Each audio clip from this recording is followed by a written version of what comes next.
I was fully anticipating Noel was going to have some technical issues and not be able to get in. It's almost like we know what we're doing, eh? Similar. Noel's looking a little bit perplexed. Can you hear us, pal? Say something, Noel. Let me have a look. I spoke too soon, didn't I? Can you hear us now? Yes, I can, yeah. Hey, Excellent. there he is. We can breathe a sigh of relief. As with all these things, I'm like an old person. No, that's not fair, is it? I'm like somebody who doesn't know what they're doing, just fumbling around. You're not really like on the screen. You're not really like an old person. Unlike you, yeah. It starts already. I've had no formal training. I haven't had formal training. You just make it up as you go along. You just Absolutely. try things. Yeah, definitely. Oh, God. I'm the guy that teaches people. I have to learn something new every day to teach other people. That's what I do for a living. So none of us have had any formal training. No, winging it. Absolutely winging it. All right. Tis the way forward. Yeah. Did you do any chainsaw training? No, I didn't. No. There we go. Same thing. How many digits you got there? No. Insane. We still got them all. Oh, that's a terrible thought, isn't it? I've never been trained in driving. 1982. That's about, and forklift driving. Got a forklift license. There you go. Right. What more is there to life? You're fine. Yeah. With that, you can conquer all. Gents, are you all right just firing straight into this, or do you want to have a little chat first? Is there anything you're not sure about? Anything you want to query before we get going? We should just go straight into it. Well, but Bruce, do you have a little? I'd like to hear your little chat. Clive gives a little chat to people when they come on. I wonder if you had a little chat, the do's and don'ts. All I say is there's absolutely nothing to be worried about. It's just us having a chat. If you imagine we're down the pub, speaking of which, if you have a beer or tipple of choice, feel free. It's just us having a chat, chatting about life and bikes and whatever comes up in the questions. Absolutely nothing to worry about. Oh, so you don't tell people not to breathe strangely or none of that. None of that. So, Bruce doesn't edit. That's the thing. I do editing. So I tell people not to actively listen. So you know that actively listening thing where you go, And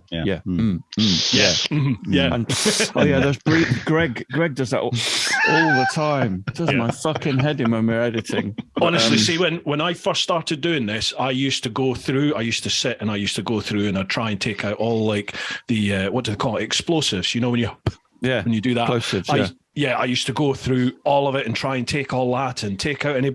No, I just don't bother at all anymore. It's just totally organic, and that's it. I can't help myself. I still have to keep doing it. Right, we just crack straight on, folks. If you've not figured this out yet, I've got Clive and Noel from the Trail and Adventure Motorcycle Podcast with us. How you doing, chaps? No, MotorBIKE Podcast. What did I say? Motorcycle. I do apologise. The Trail and Adventure Bike Podcast. It was a really badly thought out. Was it thought really out? Was the title thought out? I don't know. We probably should have done motorcycle, because every time you Google search it, it says, "Would you like to search for motorcycle?" And it's like, no, motorbike. And then it's become shortened to TAMPod. I've seen. And everybody goes, tampon. I wasn't going to say that at all. I'm above that. Good on you. Gents, as you just mentioned, your podcast, let's just get straight into this. Your podcast, you're flying. You're doing really well. Clive, you do the editing, don't you? Is that right? I do, yes. I'm, obsessed with it's a beautifully polished, well-edited podcast. I was really impressed with what you did when I came on, because I was thinking, what are you going to do with this? And it's amazing. It's really, really good. Thank you. Coming from you, I really appreciate that. That's very kind. Oh, mate, there's no qualification for me. I just wing it. I'm just winging it. I just like to chat. Aren't we all? That's the thing, aren't we all? That's how we started, and we're still doing it. How did you guys get into this? Well, we've been riding together since 2005. Yeah. No, well, go on. All right. Okay. So I got So I moved up here and I got a bike in about 2005. And we met a year or two after that. So maybe 2007. So that's, I can't do the maths. Yeah. And obviously we're reasonably good friends, and I'm massively into radio. I really like radio, and I had this idea. This is like probably before the internet even. I wanted to do a radio show, so I bought a recording device and think I'm going to make radio programs, and I never did. And then I kind of spotted what I thought was a gap in the market for a trail and adventure motorbike podcast. See, it's clear, hence the name. Not realizing there already was one guy in Canada doing one, but I thought it was a gap in the market. So we started about 4. And I just said to Noel, look, I think me and you, we have a good laugh. I think it'll be quite funny. Should we give it a go and see what happens? And kind of Noel went, yeah. I was going to say, I think I did reluctantly agree. I didn't quite see the gap in the market that you saw, but no. Yeah. So we started. I kind of thought, you're reluctant to do anything, though. You're reluctant to get out of bloody bed in the morning, most mornings. I was going to say, no, you're the sort of, I was going to say you're the reluctant half of the duo, but you're a little bit more reticent at coming forward. Is that probably the best way of saying it? Well, what, do I come over as being sounding reluctant to be joining in? No, it's like you say yourself, you're a self-confessed technophobe's probably unfair, but you very much put your hands up and go, no idea how the magic of all this happens, but I'm here and I'll talk when you want me to talk. Yeah. And Clive, Clive does do all the work on this podcast. It's a really easy ride for me because I do just turn up. I often don't know who it's going to be. I'm getting a little bit better at watching the videos of people, but often they sent me a little heads up yesterday as to who we're having on perhaps in a few weeks. And I said, who's that? I'd never heard of this person. The first video I go to look at, there's 3-something million views of a video they've done. I'd never heard of them but then they are in another part of the world. But that's good in a way, because you then have a total sort of layman's perspective on that guest, don't you? I think that's good in that you'll have one person come in an angle where they're doing some research on it and they're well aware of that person in their background, and another one who's not. People that do that, bless him, Chrissy Rouse from Chasing the Racing, that's very much how he and Thom were doing the podcast. Thom would say himself, absolutely no idea, never heard of you before, tell me all about yourself. And it was a really nice, happy balance that they had. And you guys seem to have perfected that as well.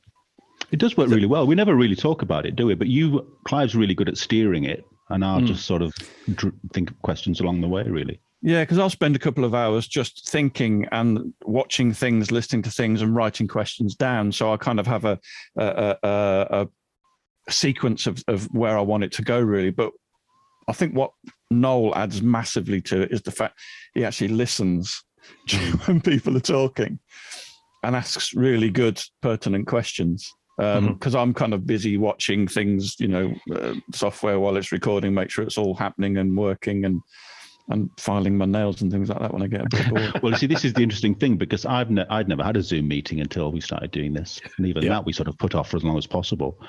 But I'm really not in the habit of having Zoom meetings. Certainly don't have Zoom meetings with anything to do with work. But I feel that I always feel under enormous pressure during a recording to sort of look interested, which I am interested, but to actually look into the lens of the laptop, keep nodding and smiling. So I always find it really disconcerting that Clive, who's used to being in business meetings all day, where people will probably start writing something whilst they're in a meeting, Clive looks he doesn't realize this, and I haven't told him, but quite often, tell me frequently, he looks completely disinterested. And I often worry that the guest is kind of being really put off by that. But maybe the rest of the world's very good at it, and I just think that I have to keep looking in the face and smiling. No, I think you're right. I think you're right. I think maybe I'm a bit of an arse. No, I during these podcasts, obviously I have my camera here looking straight at me, but obviously on the screen, there, to me, I'm looking at you guys in the face, but obviously I'm not. I'm looking to the side. But for me on this podcast, when I'm directing to the audience, then I'll look straight at the camera, or like if it's a particularly maybe pertinent point or subject that we're talking about, I might direct my gaze straight to the camera. But most of the time, I'm looking off camera, because I know when it comes to the actual video for YouTube of the podcast, the way I orientate the screen, it's going to look like I'm looking at you guys. Do you know what I mean? Like it will look when you watch it like I'm looking at you when you talk. But I appreciate when we're doing this, I'm looking at the screen. I'm not looking at you. Can I tell the nails story? Go on then. Well, we had Ollie Moto on. Very interesting podcast. Very, very dull. Very boring, man. And Ollie launches into an amazing story about being lowered out of a helicopter to save a life. And I see Clive fiddling around, and all of a sudden he appears with a tiny little pair of nail scissors and starts cutting his nails. And I saw Ollie sort of think, what the fuck? But good on him. He carried on and saw his story through, and I didn't say anything I didn't want to interrupt his flow. I don't know. You hear one life-saving out of the helicopter story. You've heard them all, haven't you? But that just shows how relaxed he is during these recordings. I'm a little bit nervous about this one. Why is that? Because nervous is the wrong word. Just a bit concerned, because normally I have full editing control. So if I, or more likely Noel, says something really stupid, I can just edit it out. Gotcha. Whereas you're not going to do any editing, are you? No, I have had to do it. Normally, I like to keep it as organic as possible and just let it run. But I've had, one that I've had to edit, and one which I couldn't broadcast because the person involved wasn't happy with it at the end. But I've had to edit one before. So it's the beauty of it not being live. If you're not happy with anything that you do say, let me know. As long as there's a beer involved, I can maybe do a little bit of editing. And with that recording, Bruce, did that come as a complete shock to you that he didn't want it putting out? Or something by soundproofing. Gone. We'll forget about it. No, Noel's just destroying his studio for those of you who are listening. Amusing effect. Yeah, it did. It was a friend of mine. I don't want to say acquaintance because I think that cheapens it. I consider him a friend, but it's like a friendship at distance, if you know what I mean. You know, when you meet, you're good mates, but we don't keep in touch all the time.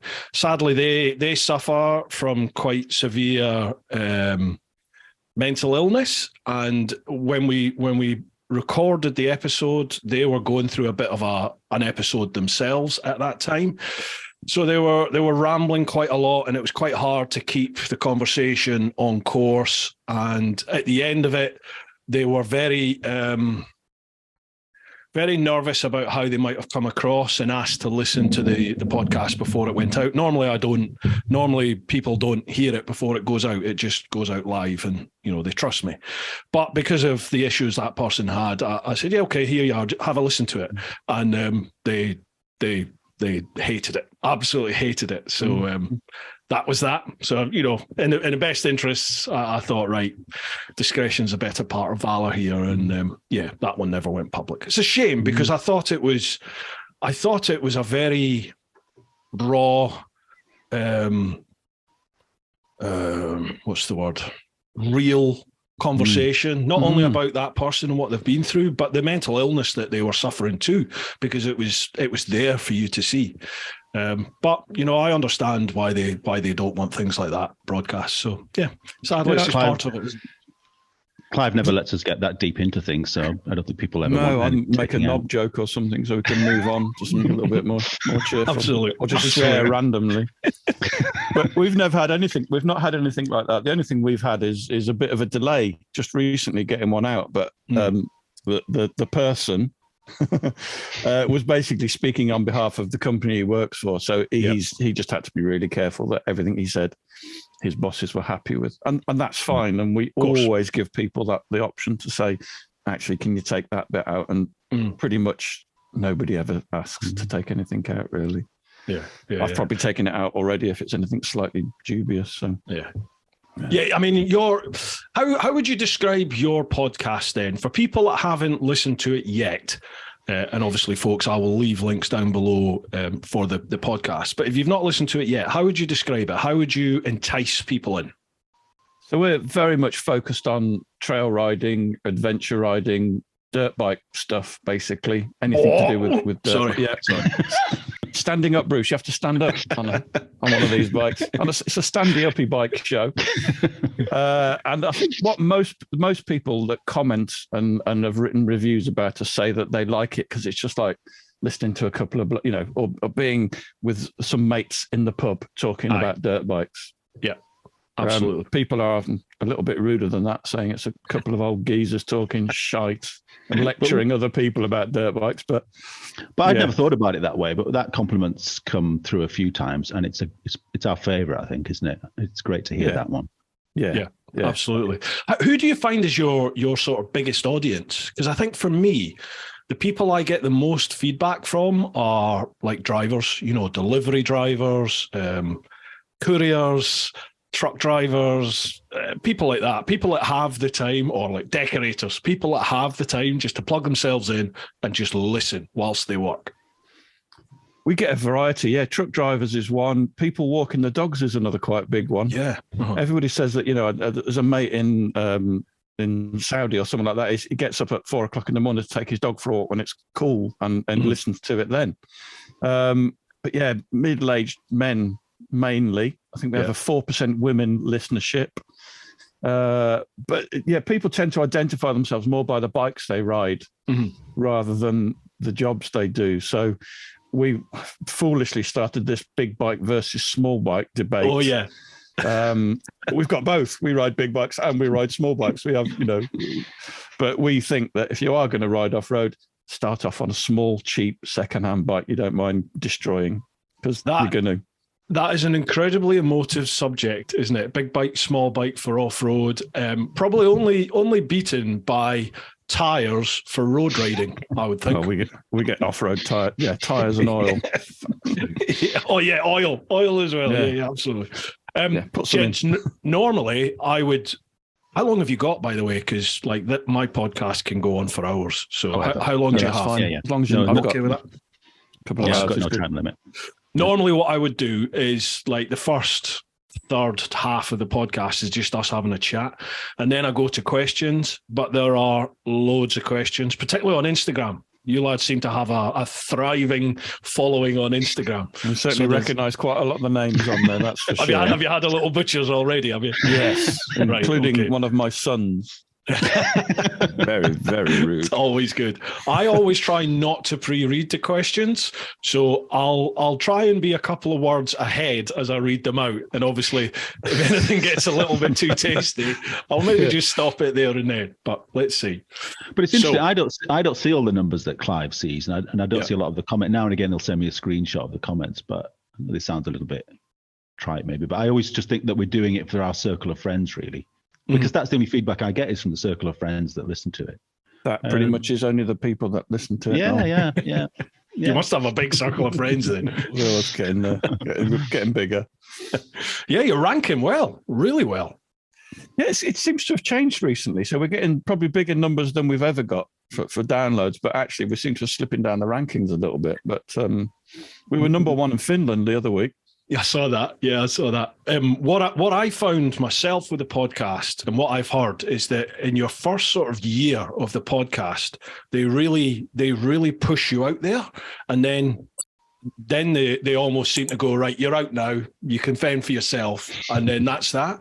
Because I found the first year, I remember there was myself and Chase in the Racing. We were like top 5, top 3 at one stage. And it's like, bloody hell, this is going amazing.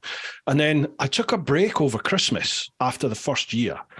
And I think I had about 6 weeks off and literally just fell off the face of the planet. And it's probably taken a year and a half, almost 2 years to bring it back up to, I think I just crept into top 10 a couple of months ago, and it seems to hover about the 10, 20s, somewhere like that. Yeah, same here, because we're always up, around the same place as you are. But it's not just downloads, it's also based on number of new listeners. Oh, right, okay. And possibly, I think they factor a number of things in there, because obviously people can go in and just go to these download farms, and you can get your podcast downloaded 1,000, 1 million times, and all of a sudden you're top of the charts. Blimey. So what they do is they actually put other factors in there to stop people from having a big impact like that. Gotcha. Yeah. It's are you Are you obsessed with the facts and the figures around the podcast, or have you gone by that now and it's just what will be will be? Well, I would be if I had access to them, but it's quite nice not having as good access to them, so I kind of forget about it really. I only fairly recently discovered them. I only did like last September or something like that, discovered that there were podcast charts. Not only that there were podcast charts, we were fucking in them. It's like, and we were like, sometimes we were like, in the top 4. We're talking in the automotive UK, aren't we? We both do fairly well in, but I didn't even know they were there. And to be honest, I'm reasonably obsessed with them now. I do hope it will pass. Yeah, I've sort of, I don't obsess about them anymore, and same with the YouTube ones. I just, because YouTube in particular, I found it just started. It just takes over. It's like every 3 minutes you're having, what's your sub count? What's your sub count? What views are you getting? All this sort of stuff. You're like, come on, there's more to life. Let's forget about this. We are pure audio. We don't publish any video at all. And now, as an experiment, I've put a few of our podcasts onto YouTube to see if that people catch up with it and start listening to it, or maybe that will actually bring people to the to the audio version. So it's basically just a single photograph with the audio. That's it. See, I find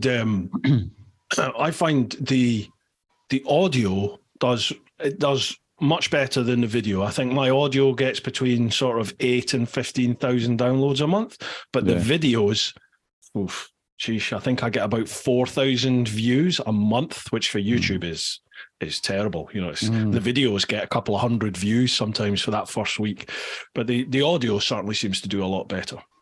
Is this a young people thing? Is there only young people watching podcasts on the radio, on the radio, on the wireless, on the telly box? Yeah. I don't really know, to be honest, because YouTube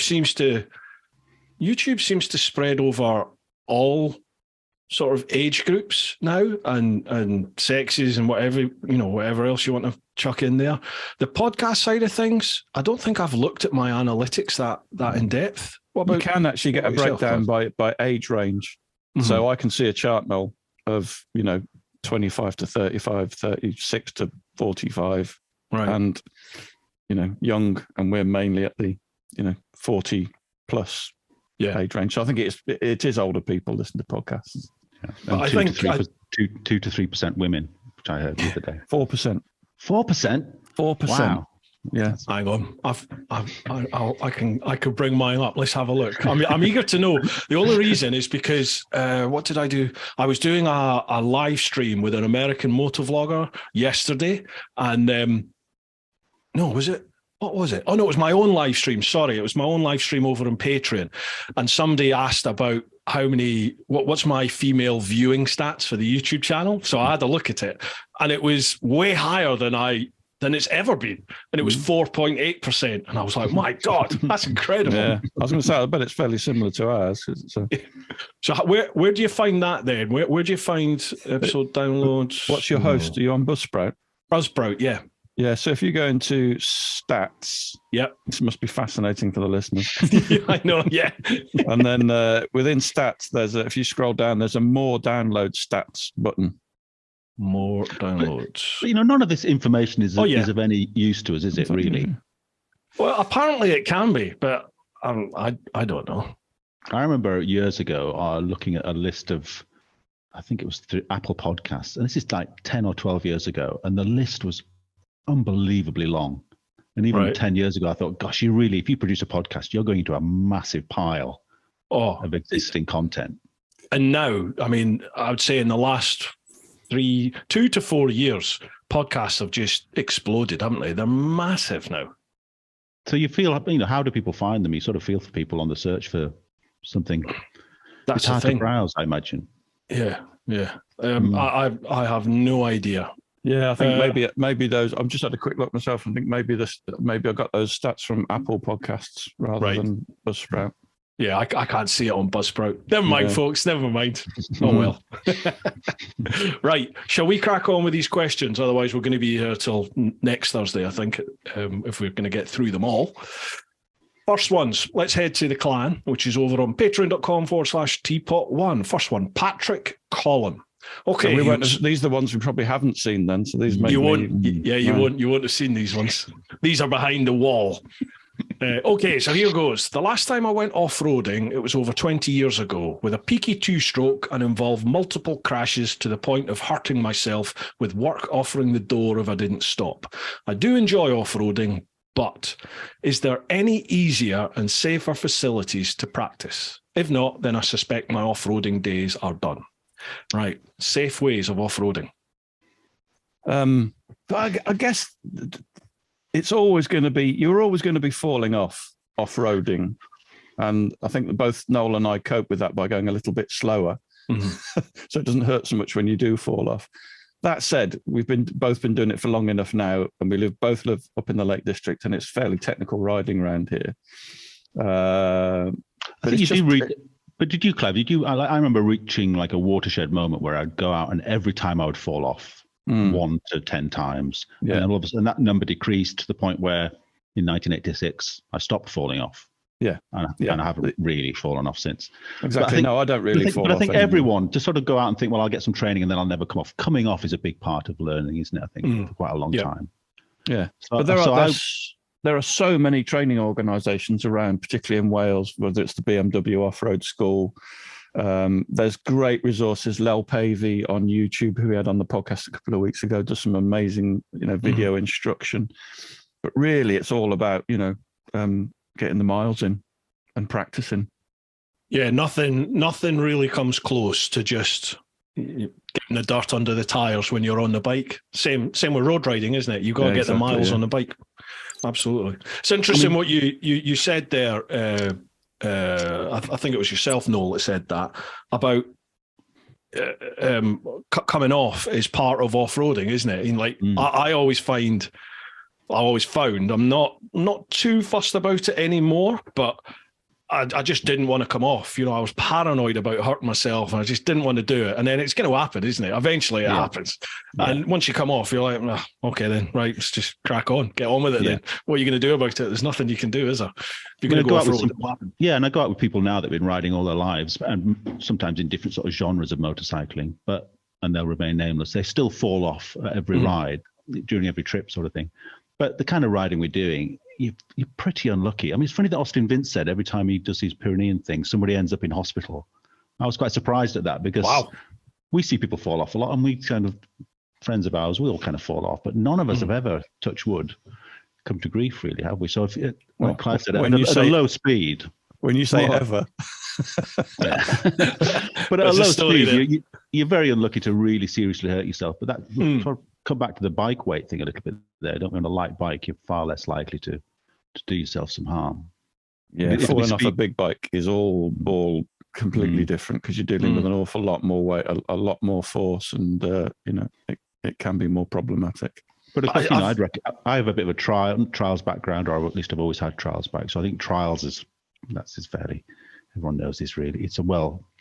That's a good basis, isn't it, for learning how to balance and how to turn and weights of bikes and things. Yeah, there was a lot less online. I think when I was learning to ride, it was just go out there and do it. Whereas now, there wasn't online when you were. No, there wasn't online. But I'm watching Lel Pavey's stuff now and thinking, I never really thought about that. That's really interesting. So. But you had Kickstart. I never stopped learning. I had Kickstart. That was it. Yeah, I couldn't get my hands on a Beetle to ride over. Do you know when you see some of the clips on social media now or YouTube of like junior Kickstart, these kids, and some of the falls that they had? I remember laughing about it when I was a kid watching it, but you watch it now when you're grown up and you're like, that must have bloody hurt. Yeah. The skip one, that always looked treacherous to me, riding through a skip. That seemed pretty tricky at the time. Unreal. Yeah. I can see your trials bike in the corner there. Yeah. Do you still do it? I've competed once in my whole life, but I've always had, because I started to learn on trial bikes. To me, a trial bike is like the essence of a motorcycle, and any other motorcycle is just a trials bike with lots of stuff on it that it doesn't need. So for me, I always, every now and again, I'll sell a trials bike because I'm not using it. But then if I don't have one, I just feel like if everything else had to go, I'd certainly keep the trials bike and one other. But I always feel it's just because I started off on one, I always have to have. Yeah. It's interesting, actually. Trials bike, I had one for a little while too, and I am going to get another one. But they are incredible for teaching you to ride off-road, because you just kind of learn what a bike is actually capable of doing. Okay. They're incredibly light. They're only less than 90 kilos, most of them. And it is just fantastic. The things you can get over and you can roll over, and then you just take that to your enduro bike or your trail bike or your adventure bike. And the skills are the same. It is a really good way to learn. There's places like Inch Perfect down in Lancashire, up in Lancashire for you. You can go and have training days with them. And really good stuff. Yeah, Trials bike is a good recommendation. But off-road, you're always picking a line off-road, but on a Trials bike, all you're doing is picking a line, and all you're doing is thinking about how your tread is sitting on the ground. So you're thinking more than any other kind of discipline of riding, I would say, on a Trials bike. But it's a great to carry that on to trail riding is really handy.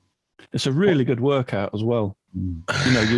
You the whole layering system that off-road riders wear is because you get hot, because you're working. You're working a lot of 85% of the muscles in your body are having a bit of a workout, so it's actually really good for you as well. So what are we saying? The advice is keep riding, keep falling off. It sounds like it. Absolutely. Yeah. Get a Trials bike. I got invited to one of the forgive me, I can't remember the name of it, but I got invited to one of the trial schools, and I knocked it back because I genuinely thought to myself, this is going to be so far out of my comfort zone that I'm just not going to enjoy it. So in turn, the video won't be any good promotion for him, because it'll just be me shitting myself and going, this is shit. But a kind of part of me is like, come on, man up, get a hold of it. Find your danglies and go for it. I think you'd be really surprised at actually how capable you were, and what you, by the end of the day, what you would actually be able to do. So you've never ever ridden a Trials bike in your life, Bruce, have you not? No, never Trials. No. Wow. I've only just started doing a wee bit of off-roading, and I've got to say, I am starting to see the allure of it. Definitely, I'm at that stage where I'm like, maybe there's a bit of room for a little CRF in the garage, maybe just to go and do the odd little bit. But I definitely feel more comfortable. Like I've done off-road stuff on the GS, and I've done off-road stuff on like a little Husky 350 or the Honda, I think it was a 300 CRF or 350 CRF. And I definitely felt more comfortable on the big adventure bike. I just felt like I could balance more, like I was in charge of the bike more. Whereas on the little bikes, it really felt like this thing would just go off and do its own thing. Like I couldn't control it. It's really weird, horrible feeling. I still haven't worked out. I still haven't worked out, and I have admitted this before. It's not great. It does go against the ethos a little bit, but I'm still trying to work out whether I enjoy road riding more than trail riding, or trail riding more than road riding. I'm kind of on the fence on it a little bit. I'm not. It's all about the trails for me. All about the off-road. See, if it makes you smile, then dirt or not, just get out on whatever it is you ride and enjoy it. Damn right. Right. Okay, Patrick, I hope that's answered your question. Go and get yourself a Trials bike. Let's start there. You couldn't possibly hurt yourself falling off the top of like a truck when you're bounced on top of a truck, or you're jumping off a waterfall. You'll be fine. Michael Heaton. Hiya, Bruce and the lads. I'm glad you got these on. I asked you to get them on your podcast back in July. You know that email about Moto Gymkhana? That's another... Shit. Apologies. I've still not replied to that email. Does look good fun, actually. Yeah, we know. It looks amazing. One of my mates, Pete English, he went and did it on his GS, and he was just a natural. Funnily enough, Pete, Moto Gymkhana. Yeah. It's when you have a whole load of cones, like an agility course around cones. You've never seen this, like the American police, the Japanese police. Yeah. No, it's phenomenal. The control, the bike control they have. It's like a timed course, agility course through cones, round cones, all this sort of stuff. And obviously you do it on motorbikes, but the police forces out in Japan and in America and lots of other places, it's sort of a badge of honor for them. So the Yanks are taking Harleys and Japanese are taking Goldwings, and it's phenomenal, absolutely phenomenal what they do. But they're not riding up sort of seesaw planks and through tunnels. No, they don't do that. But it's all like figure of eights and round and round cones, just really, really tight maneuvers, all timed. It's an amazing thing to do. The bike control is great. Like trials. Yeah. It's phenomenal. Phenomenal. Oh, I'd love that. Let's do that. Yeah, there's one up. Well, I think there's these it's called Moto Gymkhana, and there's clubs all over the UK. This one was up northeast, isn't he? I think. Yeah, I was going to say he's in the northeast. Yeah, that's right. Michael, I do apologise. I've got to drop them a line again about the Moto Gymkhana. I definitely want to do it. Anyway, I also mentioned getting someone from the ACT routes, but I have another plan. Clive suggested maybe I could ride the ACT UK with him, but I'm a total novice off-road and would embarrass myself. So what about you doing it? It'd make a cool video for sure. Okay, first off, what's ACT? It's Adventure Country Tracks. So it started off in the US, I think, or they're in Europe as well. Is it Europe? I think, or is it Europe? Or it's Europe or the US? And I think it's sponsored by a number of the big clothing companies like Touratech. And they're basically like the TET, the Trans-Euro Trail. They've created these routes, primarily off-road routes, linked by road, but they're made for bigger bikes, so they're less technical. So you could take your GS or your Africa Twin and be confident and comfortable that you could actually ride, from Cornwall up to Scotland or wherever it goes to and from. I can't remember where the ACT UK is, but it's no, I don't know. I've never looked at it. No, but basically it's a big bike off-road trail. Download the GPS. Have you done it, Clive? I haven't done it. No. We've done quite a lot of the Trans-Euro Trail in UK and Europe. I'd be up for that, haven't we? Absolutely, I'd be up for that. Totally. Yeah. Let's do it. I'll bring my 1050 KTM. Right. Deadly serious. I'm up for doing that. I think it would be fun to do. I can't believe I said that, but I think it would be fun to do, and it would make great content. Absolutely, it would be very good. No, it's great. There's loads of videos on YouTube. Search it up on YouTube and have a look. That's great. I will do that. Right, no worries. I'll drop you a little line after this then. Nice one. Is the ACT? I mean, I've always taken it that the ACT, there's a little bit more money involved, isn't there? Or do you have to pay for the information a bit more? No, it's all free. You can contribute, but it's actually it seems to me that it's funded by these manufacturers like Touratech and whoever else sponsors it. So their names are all over it. But it's still a free download. You can contribute if you want to. Right. Interesting. I'll have a look at that. Yeah. Sounds good. All right, nice one. Cheers, Michael. Thank you very much for that. Next one, Colonel Bullen. How you doing, Colonel? Great guest, Bruce. I really like their podcast. Clive and Noel, just one question. Did you guys finally come to an agreement for big bikes versus small bikes? This is an ongoing thing with you guys, isn't it? It is. So we're both. Maybe I should speak for myself. I'm very much in the small bike camp while still having a big bike. I think it boils down to where you're going to be riding. So we live. I live between the Yorkshire Dales and the Lake District National Park, and there's Northumbria. So there's some quite technical trails around here.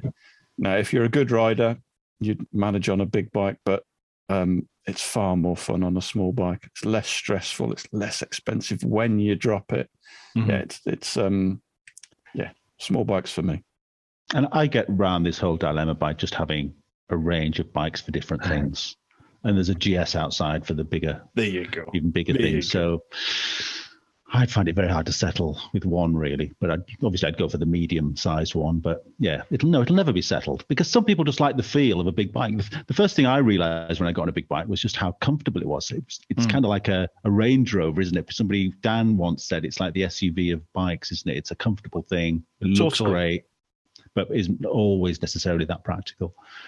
Yeah, so, the big adventure bikes, you can easily ride them to Morocco with a pillion on the back and enough luggage for 2 weeks, 3 weeks, 4 weeks, all strapped to the bike. And then you can push a button or make some adjustment and ride the thing off into the sand dunes or over the rocks, or do what you want to do, if you're capable, obviously. Yeah. And the argument is that you could ride a CRF 250 to Morocco. And you could. I rode back up from Spain after I left Clive last year and came up through France. I started to think after a very short time, this would be a great trip on a big bike. And it was fine on a small bike, but it would have been a lot more fun on a slightly bigger thing. Of course. Everyone knows you can do any trip on any bike. Of course you can. As long as you're capable of doing it, as long as you've got the mindset to do it. But some make it a damn sight easier than others, don't they? It's just the way it is. I always hear our friend now, who's here, Will, just shouting, 690, 690. Yeah, that's probably the answer. Shoulder, yeah. A 690 or a 701 or a 700. That's the KTM. Yeah, that's the right answer, I think. This is the happy medium, yeah. Yeah. Same weight as a CRF 300 as well. Sheesh. Is it? Yeah. Yeah. Clive found this out too late and was genuinely frustrated about it. I've just bought the wrong bike. That said, the KTM's about $3,000 more expensive. So yeah, and the KTM will spend most of its time back in the garage, won't it, and in the dealership. So yeah, you'll never change an oil seal whilst you have that Honda. No, shouldn't need to anyway. Colonel's got a wee bit at the end. He says, I'm in favour of big bikes. My issue is I live in Kent and there is not many green lanes to do. So I need to cover some miles to get to nice green lanes. So for me, it's big bikes all day. Yes, basically what we've just had a chat about, isn't it? Yeah, nice one. Okay, next one. Biker España. How you doing, Chris? Great guests as usual, Bruce. Question 1. Do you prefer riding fixed routes like the TET, ACT, etc., or setting off with a map and winging it? It's a tricky one, isn't it? Because the TET and the ACT and things like that, and GPXs you get from members of the TRF and things like that, just make life so much easier. Yeah, and the fact that when you get to wherever you're going to have an interesting route with great trails on and things like that. But it is nice every now and again to see something like we did in Spain and go, oh look, we can go that way. Yeah. And, we ended up on top of a mountain where some of us camped out for the night. But as Brits, we're always very fearful, aren't we? Even in Spain, where we kind of know that you probably will be fine going up pretty much any track if it doesn't have a piece of wire across it. But as Brits, we're conditioned to be so cautious, aren't we, about taking a chance of a track.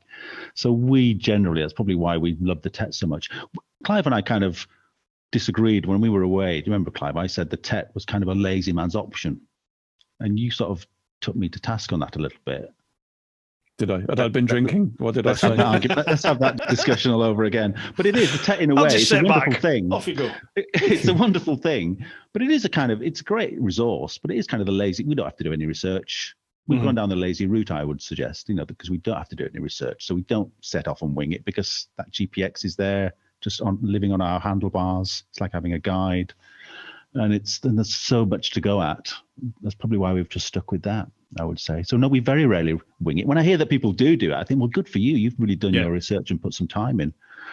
We are probably quite lazy, I would suggest, in that regard.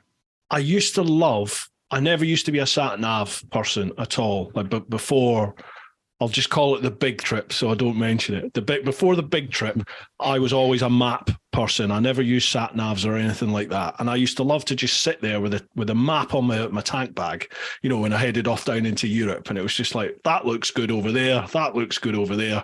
Let's go. But I think as technology's advanced, it has almost made us a little bit lazy, hasn't it? And like today, I use an app, Kalimoto app, which if you can't even be asked to plot a route in there, you can just hit a random ride and it will tell it how far you want to go. Like, you could do a 40-mile or 300-mile route and what style of riding you like, whether you want it mega twisty or if you want fast sweepers, you just tell it and it plots a route for you. So like, I can't remember the last time I sat and looked at a map and went, like a physical map and went, that's good. That looks good over there. That looks good over here. I just wing it with the phone because no matter where I end up, the phone will get me wherever I need to go. Yeah. I mean, resources that are available to us, why wouldn't you use them? But you can do both. You can take a map with you as well to kind of orientate yourself as to where you are and think, well, the route's actually taking me over here. There's this really interesting thing if I just take a slight detour around there. But why wouldn't you use these incredible technology resources that we've got now? Are you having any less fun by following a line on a route? No. Most of us aren't. Austin Vince would probably say, yes, you are. You should use a map. He likes maps. But he's a oh God, what's the word? What is the word I'm looking for? Careful, I know, He's a genius. There's lots of people screaming things. But he's not a traditionalist. I suppose it's traditionalist. He is. Like he wants the map and he thinks you should navigate by the compass and no modern technology. Yeah. That's just how he is, isn't he? He very much, that's his idea of adventure. When I rode up through France last year, part of my daily routine, in the evenings, was to get a map out, look for the squiggly roads that were heading in the direction I was heading in, and do a sort of a shortest distance between points and towns, I suppose. But mixed into that, I would then have the TET on my Montana, my Garmin device. So every time it sort of crossed a little bit of TET, you would take the TET, and then like Clive saying, it's great to mix them up a little bit. Yeah, have an established route that you've downloaded and just take that shortest distance on a paper map. It worked really well. Yeah, definitely. I've not done that in such a long time, actually. And I think because most of my riding now is either I'm heading out because I need to get, I've got to film something. So the ride is almost secondary. It's just like, right, okay, I know this route. I know what I'm going to be riding on, what the roads are going to be like. And I know where I can get my drone stuff and my B-roll stuff. And, if it's a bike review or something like that, or a bit of kit review. Or if the other times I'm riding, I tend to be out either on a group ride or away on a tour, taking a tour somewhere. So you haven't got that flexibility that you do when you just go off by yourself. I really want to try and ride more just by myself, but I can't this year because it's just all tours this year. It's gone crazy with tours. So try and make a wee bit more time for my own riding, I think. It's interesting hearing how people do pick routes. Do you remember Mungo, Clive, saying he looks for roads by water? I think it was Mungo that said that we spoke it was, wasn't it? Yeah. Oh, that's really interesting. I don't know if I do that subconsciously, but that was as well as looking for squiggly roads. He was looking for roads by because you're always going to get be it lakes or rivers. Yeah, beautiful views. Yeah, it makes sense. Or coastal roads. Yes. Yeah, absolutely. Didn't think of that. Right, Chris has got he's got two more questions. Question 2, where's your favourite place to ride in the UK or abroad? Ooh. Well, my new favourite place after a trip I did last year is the southwest for trails. That was great fun. I really loved that. I just felt like quite often, I think in the UK, I've been on a lot of tracks in Wales, and I do love Wales, but there's been a lot of tracks I've ridden in Wales where I thought, gosh, if somebody stops me on this track and says, what the hell are you doing? Look at that mess. Yeah. How on earth, I thought, God, I'd really find it hard to justify being on here on a bike. It's often a mixture of 4x4 abuse and trail bike abuse. But in Cornwall, it just felt like, it really did just feel like untarmacked roads everywhere. And I didn't see anybody for the whole sort of 4 or 5 days. It just felt like the sort of mecca for trail riding within the UK. So that's my new favourite place. I think for me, the Lakes takes a bit of beating. Obviously, we're very familiar with it now as well. But I think I did a trip a few years ago with my wife up to Harris. So the Highlands and Islands are just phenomenal. And we had Rohit, the toll-free traveller, on the podcast a few weeks ago, and he's done an NC 500 series of films. And it was lovely seeing it from his perspective as an Indian that lives in India. And so the islands, I think, are amazing as well. What's your favourite place out of the UK, Clive, would you say? Out of the UK? Well, I haven't done that much riding out of the UK, really. I've only really done Europe. I've been to Morocco 5. Yeah, it's Morocco, isn't it? I've been to Morocco 5 times now. So. Well, you've been all over Europe as well. Yeah, so... but not much riding outside of the UK. So the first trip I did actually as a 12-year-old was on the back of my dad's 404 in 1977, and we pretty much did most European countries. And I guess we went to Europe 5 or 6 years on the trot, didn't we, Noel? How old were you then when you did that trip with your dad? 12. Wow. Yeah. Did you enjoy it at the time? Were you quite excited about it? Absolutely loved it. Yeah. I think I'll tell this story on a podcast. But yeah, I discovered food because at home my mum would just make the stuff I liked, which was like sausages and fish fingers, and it's like when we were abroad, it was like, well, the restaurant's got this. You're going to eat that? No, I don't like that. No, you're not going to eat that. Yeah. But, day 3, it was like, oh, this is nice. What's this called? These are oysters, Clive. It's like, no, we never had oysters, but frog. Yeah. No, I've got such happy memories from that trip. It was absolutely amazing, and wellies and a semi-rainproof suit and a Paddy Hopkirk or Gordo helmet. Yeah, no safety at all. And were you camping? Yeah, it was all camping very much on the cheap. But sleeping bags wrapped in bin liners and things like that. Amazing. Yeah, I did that with my son when he was about the same age. Actually, he was 11 or 12. And he came away on the back of my Gixxer. He was right into his parkour at the time. So we went down into France, and there's a mecca of parkour where like there's a big sort of monument made to whoever the guy is that came up with parkour. So he wanted to go there. So we went there, but then we carried on going. And we sort of went into Germany and Austria and around France. We had 2 weeks on this blooming Gixxer 1000 with my son on the back and the tent and everything. And I loved it. And even my son's 25 now, and he still talks about that. And he's like, can we do it again?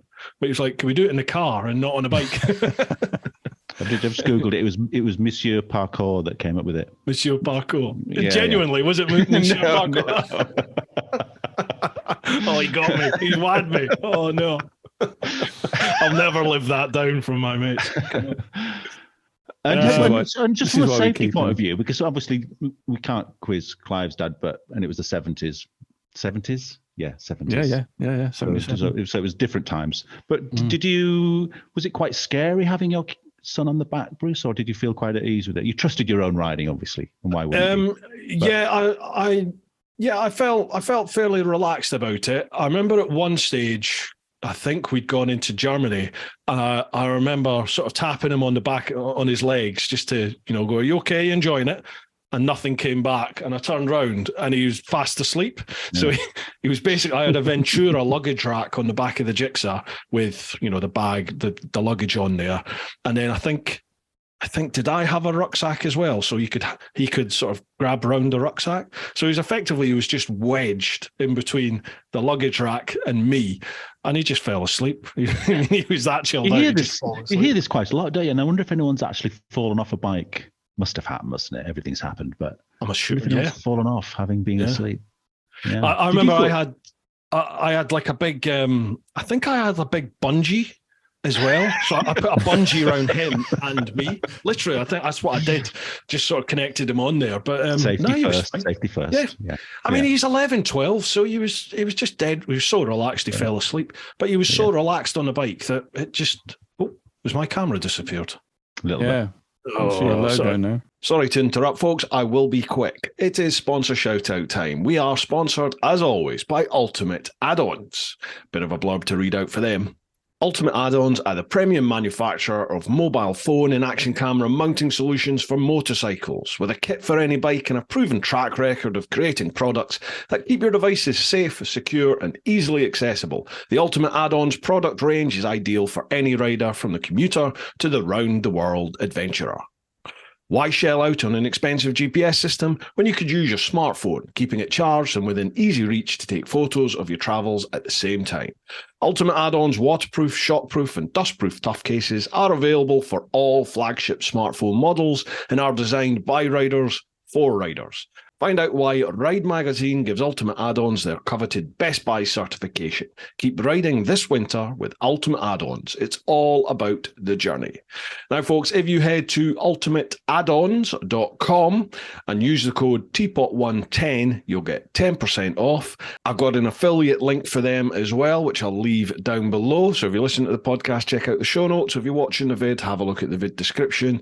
And obviously with the affiliate, I also make a slight commission off that. Costs you nothing more. So a massive thanks to Ultimate Add-ons. We are also sponsored by as always, the Influencer Store. Influencer Store handle all my merch. You can see up there, I've got loads of hats, there's hoodies, there's all sorts of things. So if you head to TeapotOne.com, head to the shop, you can check out all the merchandise, and that is all handled by the folks over at the Influencer Store.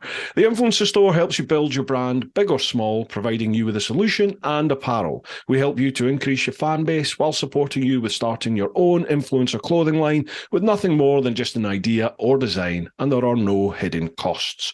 For more info, come check us out at theinfluencerstore.co.uk or drop us an email at online@influencerstore.co.uk for more information. Again, there'll be links down below, folks. Lastly, a big shout out to all of you over in the clan, over on Patreon. As always, folks, I keep saying this, but it is true. I literally could not do this full time without your support over there. So a huge, heartfelt thank you from me. If you'd like to go that extra mile and help support both the podcast and the main TeapotOne vid channel, then head to patreon.com/TeapotOne. Again, links down below. A massive thanks to each and every one of you who's listening or watching the podcast. I love doing the podcast. I really do. And I love getting all the feedback from you, from all the various different guests that we've had. If you could be so kind, on whatever platform it is that you're listening or watching the podcast, if you're listening on Apple Podcast or Spotify in particular, you can rate the podcast on there. Obviously, a 5-star rating goes a long way to help boost the podcast up through the ranks. And if you're watching the video, just give it a like, give it a comment, and both video and audio, if you share that with everyone that you think might be interested, that would be a massive help. All right, folks, let's get back to it. Right, gents, apologies about that. I am back, but obviously it's a different camera. I don't know why it's done that. It's done it a few times with this GoPro camera. Have you tried everything, turning it off and then turning it back on again? The problem, I would normally, but the problem when we're running this is that I don't know if I turn this camera off and restart it, will it reconnect? Have you tried hitting it with something heavy? Let me try. Don't do that, Bruce. Don't do that. Hitting it with something heavy. Yeah, the sound technical thump. Yeah, that's the one to try. Violence and technology, not good bedfellows. Not normally, no. That's a Jurassic Park quote. Is it? Yeah. Which character said it? The techie guy. The T-Rex. Yeah. Right. Chris has also got another question. Dedicated sat-nav or mobile phone app for GPX files. Dedicated every time. Yeah, I think we initially chatted about that, didn't we? Yeah, phones crash. The screens aren't visible in sunlight.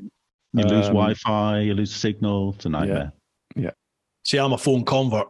I go phone now. Oh, you're wrong. Really? Yeah, you're wrong. It's okay to have an opinion, but that one's wrong. And you're not plagued. You're not plagued with issues. No, I have been in the past, but I think I know my way around them now. So if I'm going into Europe, I just know to download the map for where I'm going before I go, and then when I cross into that country, I can switch my app to offline mode. So it's not looking for a phone signal anymore. Yeah. It just works purely off the map that's on the phone. Yeah, but then somebody will ring you up and your maps disappear, and by that time you've crashed into a hedge. And that is a massive pain in the arse. Yeah. That is a big pain in the bum for sure. Yeah. But a sat nav app is either free or below 100 quid. Whereas what's the GPS nowadays? I got a Garmin XT, which I love because it's so simple to use and it works. And I think full price for about 400 quid, but you can usually get them for around 250. Oh, okay. So it's a fair chunk of cash. Mm-hmm. But what are your pros then, Bruce, for not having a dedicated sat nav? Or do you just you've got one thing to charge and look after? Yeah, I think when I started using the phone, modern sat navs didn't have the ability to do like bike specific route tracking, which I know pretty much they all do that now, but at the time they didn't. So it was a bit of a novelty for me when I first got the app. It was like, oh, this actually feels like it's specifically for bikers rather than just a sat nav that they say, oh, this is a bike sat nav, but it's just the same as you're using a car. And now I think I'm just so used to it. Like, I used to have to plot my routes on Basecamp and then transfer them across to my old Garmin Zumo. And that was just such a head fuck. I hated it.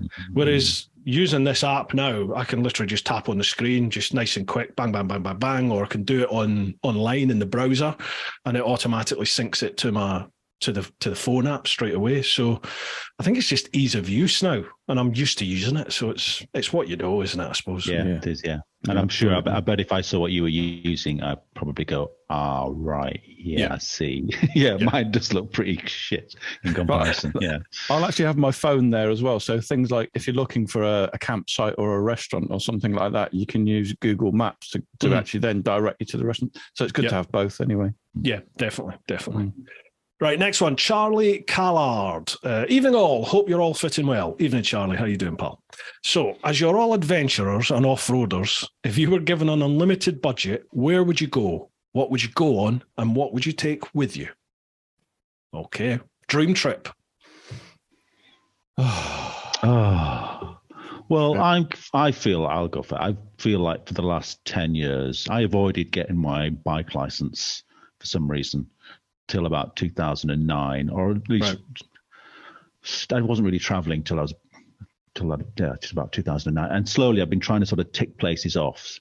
So it's hard for me to get into that mindset of dream trip because I'm just really trying to go to Morocco, go to Norway, go to Iceland.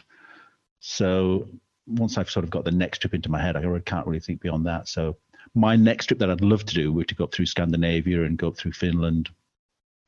I don't really sort of have any great aspirations to ride across Siberia and down through America. I'm not sure. Yeah, I've got to still have a limited imagination, and I'm still thinking about places I can just hop on a ferry and get to, and still have quite an exciting time.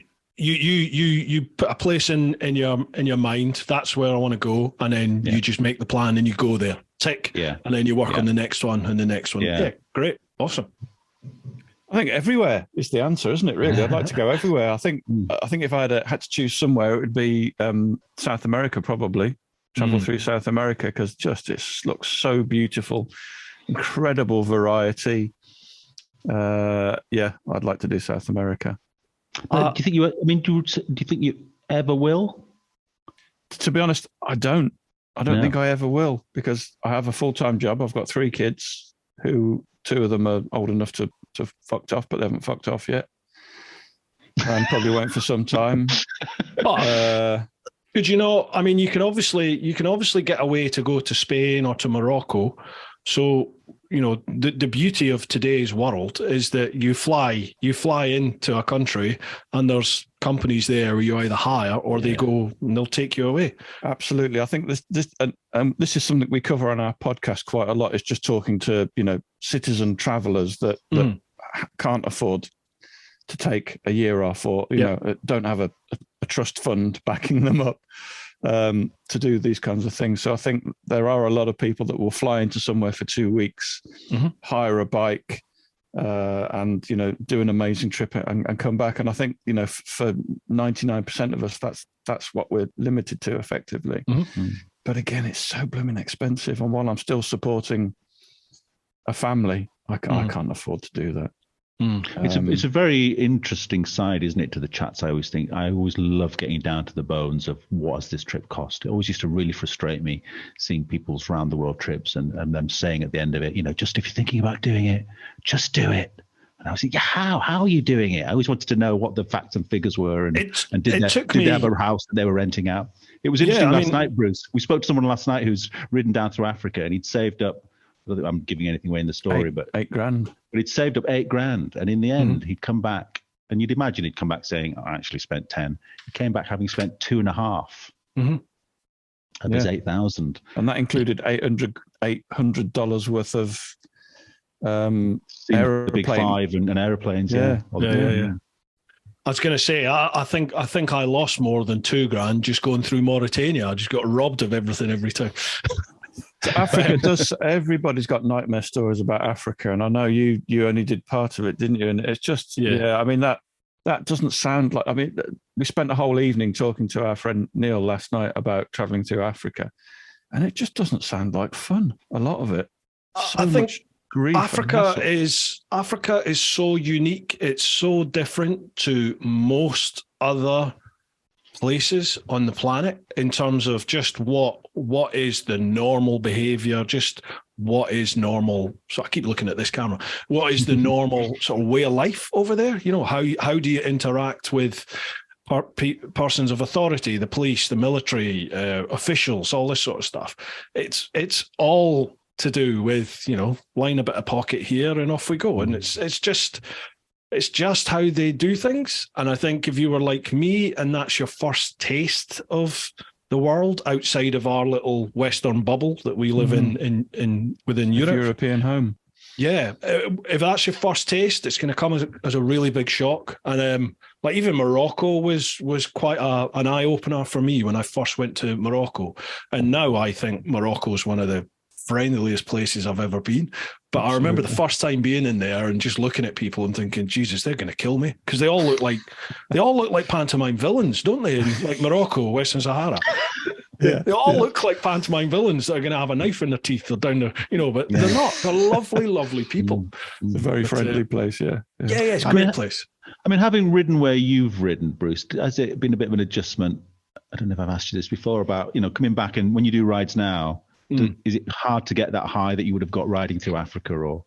No. I genuinely just love riding. So whether I'm riding into the town 2 miles down the road, but I go like a back country way, or heading off into Europe and I've just got the sun on the horizon and off we go. I just love being on a bike, to be honest. Yeah. And I'm not overly fussed where I'm going and where I'm riding, just that I'm riding, you know, and that's I just love the feeling of freedom that you get sat behind a set of bars. Yeah. I've only just got my head around the question, and actually, do you know what? Of course, if I had unlimited funds, I probably would set off, and time. Yeah, of course, I'd probably set off. You do the world trip, try and ride around the world. Yeah, but you have got the time and the money. Why don't you go? and the beauty is that you could still do your podcast. You could. I mean, like you're laughing. There's better people, Bruce. But you know what I mean? Podcast holding me back. I would go, but I've got this podcast to do. I'm really. But it's such a fantastic world that we live in now in terms of the technology, and that as long as you're not physically chained to a location in order to do your job, you can carry on that working life to an extent whilst traveling. It's totally possible, and I know loads of people out there that are doing it, you know, and they fund their trip by traveling for a bit, and then they stop, and then remotely they'll start working, and sometimes you've got to work for a couple of months, sometimes you have to work for a year, but you build up the funds again, boof, off you go again. And you know, it's like what you said, Clive, about there's people out there, there are lots of people out there who are doing their dream world trip, but they're doing it a week at a time, 2 weeks at a time, you know, every year, every couple of years, they just get a week or two and they go off and they tick the next stage off, come back home, get back to normal life. And then the next opportunity that comes, they fly back over, pick up where they left off, carry on going. You know, it's not the big all-in-one trip, is it? But I always say to people that say, I can't afford it, I haven't got the time, blah, blah, blah, blah, blah, blah, blah. Okay, no problem. If that is your roadblock, then you're not going to do it at the moment. You just won't do it at the moment whilst that is in your head. You have to adopt the mindset of, I want to do this, I'm going to do this, how do I do it? And then you just have to figure out a way. Like most of us, it's credit cards. You know, I remortgaged, I worked for 3 years, I got some money off family, and I had 4 or 5 credit cards, max to the hilt. I came back with a shit ton of debt, and it took me probably 5 years to pay that off. But I managed to do my trip, you know, and okay, you might come back and think, you know, 50 grand of debt, is that worth it? For me, it was, because it changed me and it changed my life. So, yeah. What if you've already got the 50 grand of debt? I did have. I had almost 40 grand of debt, so I remortgaged my flat at the time to pay off that debt and buy my bike and go. And then I incurred a whole load of fresh debt with credit cards and loans from my now wife and my father, which all have to be paid off once I got back. So yeah, but it's possible. It's it's possible. Yeah. It's just right. I have to do this. I think. I think that's the big difference between the people who go, oh, it's my dream trip, I'd love to do that, and those who go, I have to do it, I've got to do it, and they're the ones that are going to go away and do it. But you just have to figure out your how. Everyone's got a why, but it's the how. You have to figure out your own how, and it's no easy way unless you win the lottery, obviously. Yeah. Okay, sorry, I'll get off my soapbox. Charlie's got a second question.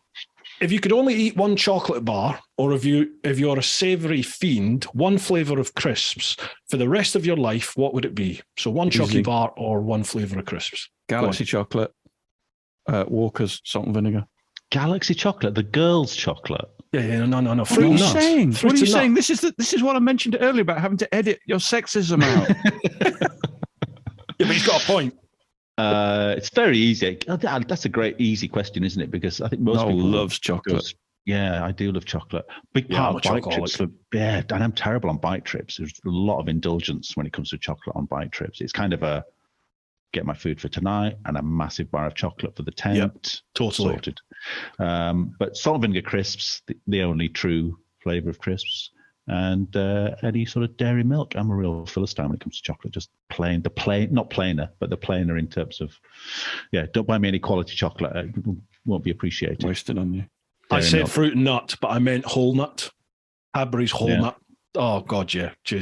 Or peanut M&Ms. In fact, any chocolate, just give it to me and I'll eat it till I'm in a diabetic coma. Yeah, that's a fair point. Pretty much. But also, if you're in a foreign land, it's quite exciting getting the chocolate you've never seen before, isn't it? Not in America. It's terrible chocolate in America. It's horrible in America, isn't it? It's like cardboard. Oh, is it like Yorkie chocolate in America? No, it's not even that nice. Oh, no.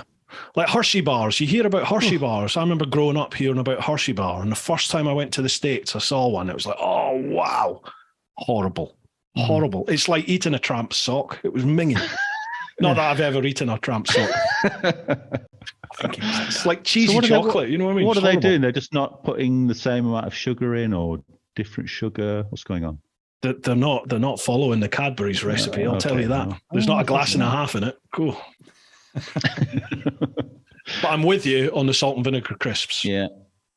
Biker's crisp, isn't it? But what happened? When did they stop putting salt and vinegar crisps in blue packets and start putting Nobody them in green? cares. Shut up. What a no, I care. I care. I don't do change, Clive. I don't do change. I'm not for this. I don't like all this modernism. This whole Snickers thing, for fuck's sake. Marathon. Yeah, marathon. Exactly. Yeah. Why? What? And Jeff, why is it now Sif? It's a really easy answer because it's international branding, isn't it? So they had different brands in Europe and America than the ones that they had in the UK. So it's a case of why do we have to keep changing all the different advertising and branding? We can have one brand throughout the world. What's going to make sense? See what happens when you give up the empire? We owned the world at one stage. What's going on? This is we don't do politics in our podcast, Bruce. Can I just say one of the 3 jokes that I've committed to memory?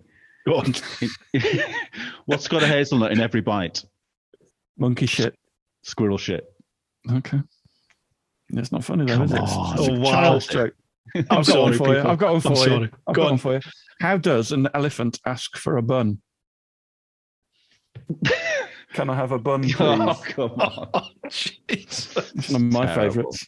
If you're listening to the podcast, just don't even bother watching a YouTube video. Oh, wow. Right. Another easy one. Give us another easy one.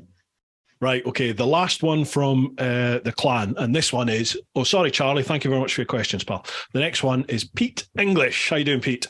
Hi, guys. Hope you're all fit and well. Great to see the adventure guys on, and great to see you have more off-road heroes on, Bruce. Hopefully we can get some tips for our next sand riding adventure. I'm actually off to Morocco with Pete in July, believe it or not. Awesome. Getting off the tarmac and onto the dirt has been a passion of mine since I was about 10 years old, from the late 70s on BMXs to riding and competing in trials with my son from the early noughties. And now we're really enjoying the trails on our enduro bikes.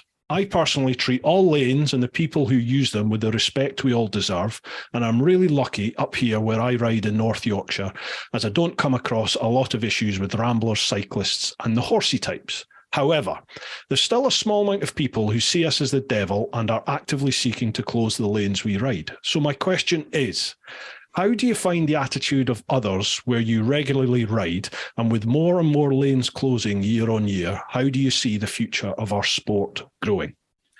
Discuss. Shall I answer that one, Noel? Well, because we have quite a different view. Yeah, we do, don't we? Yeah, we do. But bearing in mind, we ride pretty much the same places. I think 90% of people, it's kind of part of their day out as well. They're reasonably happy to see you. You get a 10% of the population that aren't happy to see you. But the fact of the matter is, we live in a touristy area. We ride in a touristy area. We've ridden to the trails on our motorbikes. So there tends to be two arguments: is you're destroying the trails, or you're making a lot of noise in the countryside. The fact of the matter is, all of those people in the Lake District probably have driven past my house to get to the Lake District, and then they park in a passing place and go on their walks. So unless you've got public transport here, don't moan at me for enjoying my motorcycle in the countryside. The second point is, as a member of the TRF, we actually maintain the lanes. We're there to preserve the lanes. So we do an awful lot of work.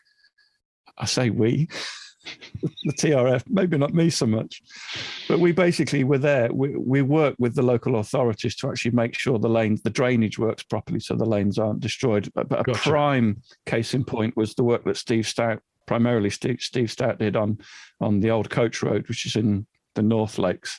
He raised £20,000. He got stone provided. They arranged working parties. He went through all the legal process with the local authorities to basically improve the drainage on this lane so it didn't get destroyed every time there was a heavy rainfall. We are now, as TRF members in Cumbria, regularly called upon to go and do maintenance work. So there's a lane that's just had some work done on it called the Breast High Pass, which is another fantastic mountain pass. And we've been invited to go and help do a tree planting couple of days. So it's things like that. We're not destroying them. Actually, what we're doing now is we're maintaining them now. So if you can have that calm, measured conversation with the people, that it was amazing. I remember riding across the old coach road, and somebody gave me an absolutely evil stare. And I'm thinking, you wouldn't be able to walk along this lane if we hadn't done the work that we had done. And I'm using the royal we there. I didn't do anything. But it's very true, though, isn't it? It's by using the lanes, it's part of the conservation of them. Because if you're not using them, then chances are that the public access will eventually go anyway, won't it? Full stop. Absolutely. And I don't necessarily agree that we are losing lanes either. Obviously, there was the NERC laws, back in the noughties. And we lost an awful lot of access then. There's the NERC. I can't remember, don't ask me what it stands for. But we lost an awful lot of lanes then. But since then, the TRF have worked pretty tirelessly to ensure that we don't lose too many more. So I don't think we're actually losing more lanes as time goes by. That's sort of contrary to what I hear as an outsider, effectively, because I'm not in that world. But all I hear, and even when I've gone out with other off-roady types, that's what they say, is that more and more lanes, particularly down here, I know that in the southeast where I am in Kent, it seems to be more and more of the is it byways or bridle path, whatever it is that they're called? They're all byways open to all traffic. Yeah, they're all getting. That's right, boats. That's it, isn't it? Yeah, they're being restricted more and more and more down here in particular. So what I would say to that is get involved with the TRF, get involved with campaigning, and be involved with making sure that we don't lose any more. But I think the TRF are doing a pretty good job of looking after the lanes. Right.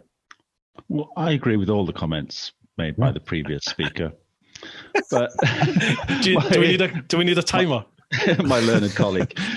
My only frustration is that I think as motorcyclists, motorcycles are annoying. And to people that don't ride motorbikes, who are just going out for a walk, be it across a mountaintop, or on an unsurfaced road, I think this is where the confusion comes in. But the motorcycles are annoying to them. And I think often I ride with people and we'll ride past somebody out for a walk, and at the next gate, somebody will say, "Did you see that? Did you see that guy?" Well, what did you expect? He's not going to give you a cheery wave and a big smile because he doesn't really. Your motorbike is annoying to him. So I think we expect too much of a response. If somebody doesn't give us a smile, kind of, what a bastard.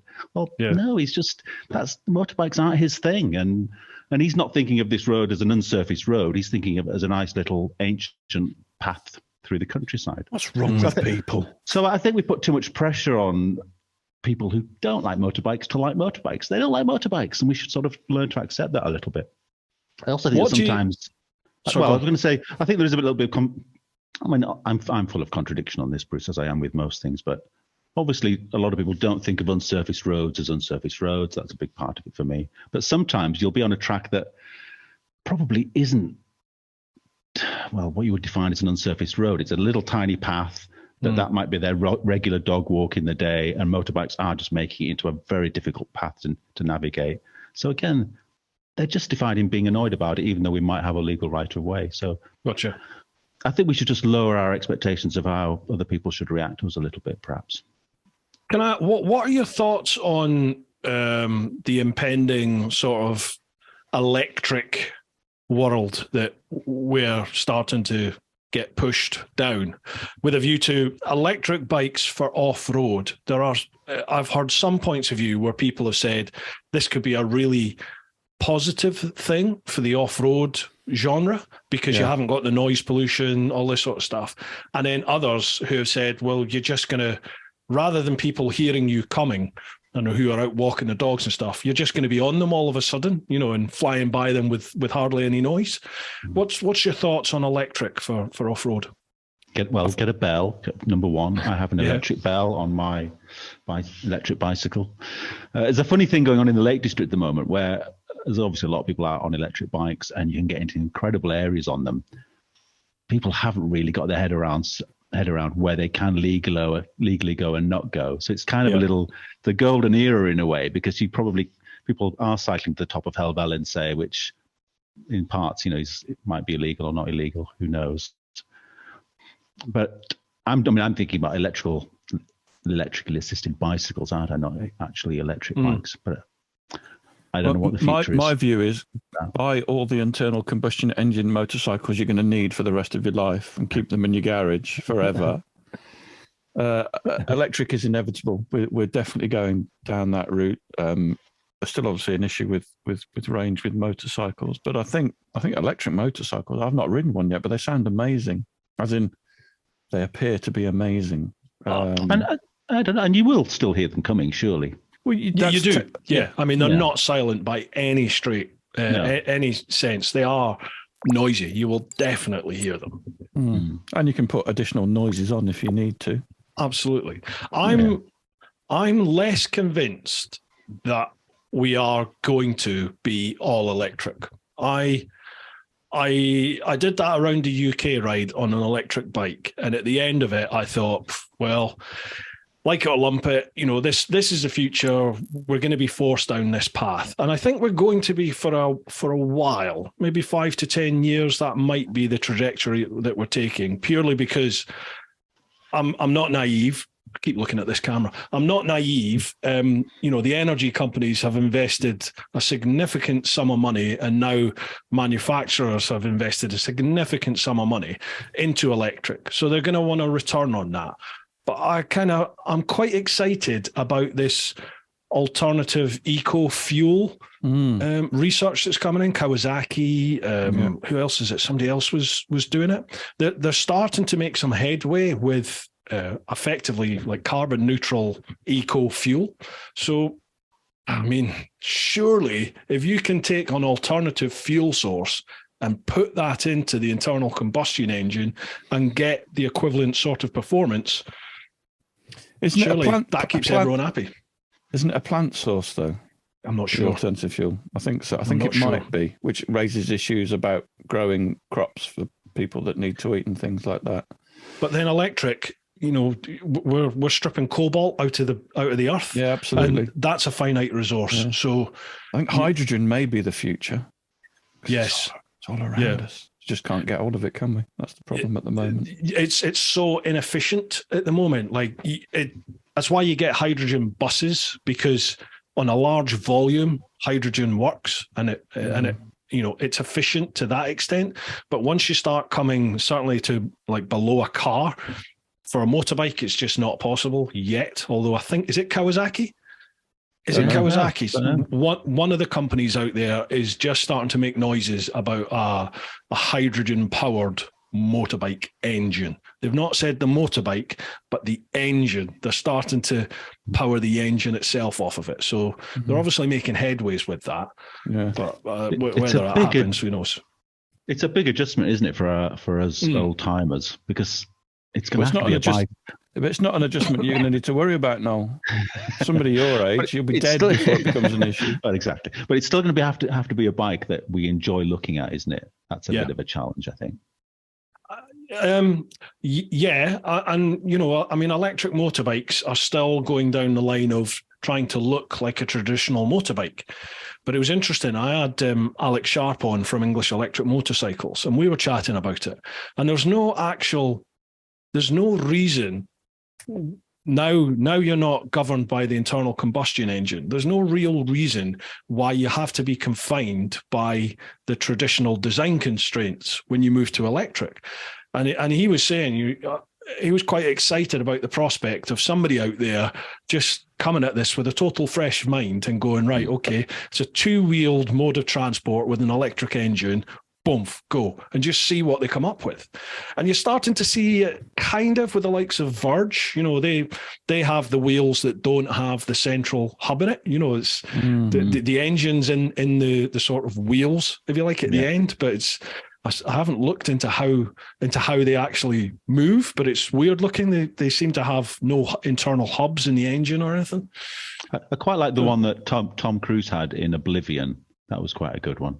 I'm not sure that was real. I think that might have just been like TV film magic. Well, there's the Canadian one, Damon. Have you seen that on social media? Yeah. That is one bike, but it has, I think it's at least two different setups. So you push a button and the bike, it will actually stretch out. So the rake will increase and, the rear swing arm will move further out.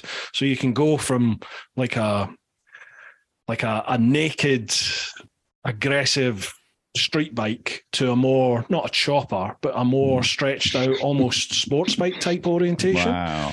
Yeah, it's quite a thing to look at. Yeah. And that is on the production line. It might even be available now to buy and ride, or it will shortly. So that'd be interesting to see what that one's going to be like. Clive, how many good riding years have you got left? So a friend of mine who works for the NHS has studied these things. And he basically said to me, if you've got any money, spend it all before you get to 72. 72. Because after that, it's like it falls off a cliff. You can't do obviously there are people that break the rules, but once you get to 72, you're knackered. That's interesting, isn't it? That's a bit of inside information. Yeah, that's 14 good years left in me. That's closer to me than the other way. And I'm not. Yeah. 72. No. Oh no, that's horrible. Jesus, what a downer. Well, what were you basing your calculations on then, Bruce? What age? I don't think I'll get to old age. I'll just fade away. I'll be halfway around a corner and fate will intervene and that'll be it. So it's what he would. Well, how do you feel about the whole he died doing what he loved doing? I've always hated that phrase. Yeah, me too. I always think he might have loved doing it. He certainly didn't want to die doing it. Yeah. I don't know. Do you know? I don't really want to think about the end and getting old, and I don't want to get to the stage where you can't do the things that you love. But 72. Obviously that's in it. Yeah, Yeah, that's inevitable, isn't it? I think if you manage to live to a ripe old age, then you are going to get to that stage where you can't chuck a leg over the bike. But I just don't want to think about it. All right, let's not talk about it anymore. I know. Okay. Yeah. Right. Cheers, Clive. Yeah. This was you. 72. That was you. 14 years left. 72. Right, gents, that's all the clan questions. We're going to move on to Instagram. Do you need a toilet break or anything? I'm okay. No. You're all right. Are you sure? I'm good. Are you sure? Yeah. Need to change your bags. You're all good. I'll just go for now you mention it, I'll go for a quick one. Oh, okay. Gosh. Right, quick. Let's talk about it. Yeah, I know. Oh, he's a dreadful man. Swears he's got a mouth like a sailor. Kisses his mother with that. Unbelievable. I was wondering what you were going to say. Oh my God.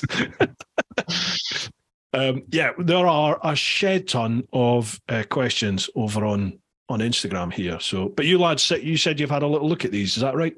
I think so.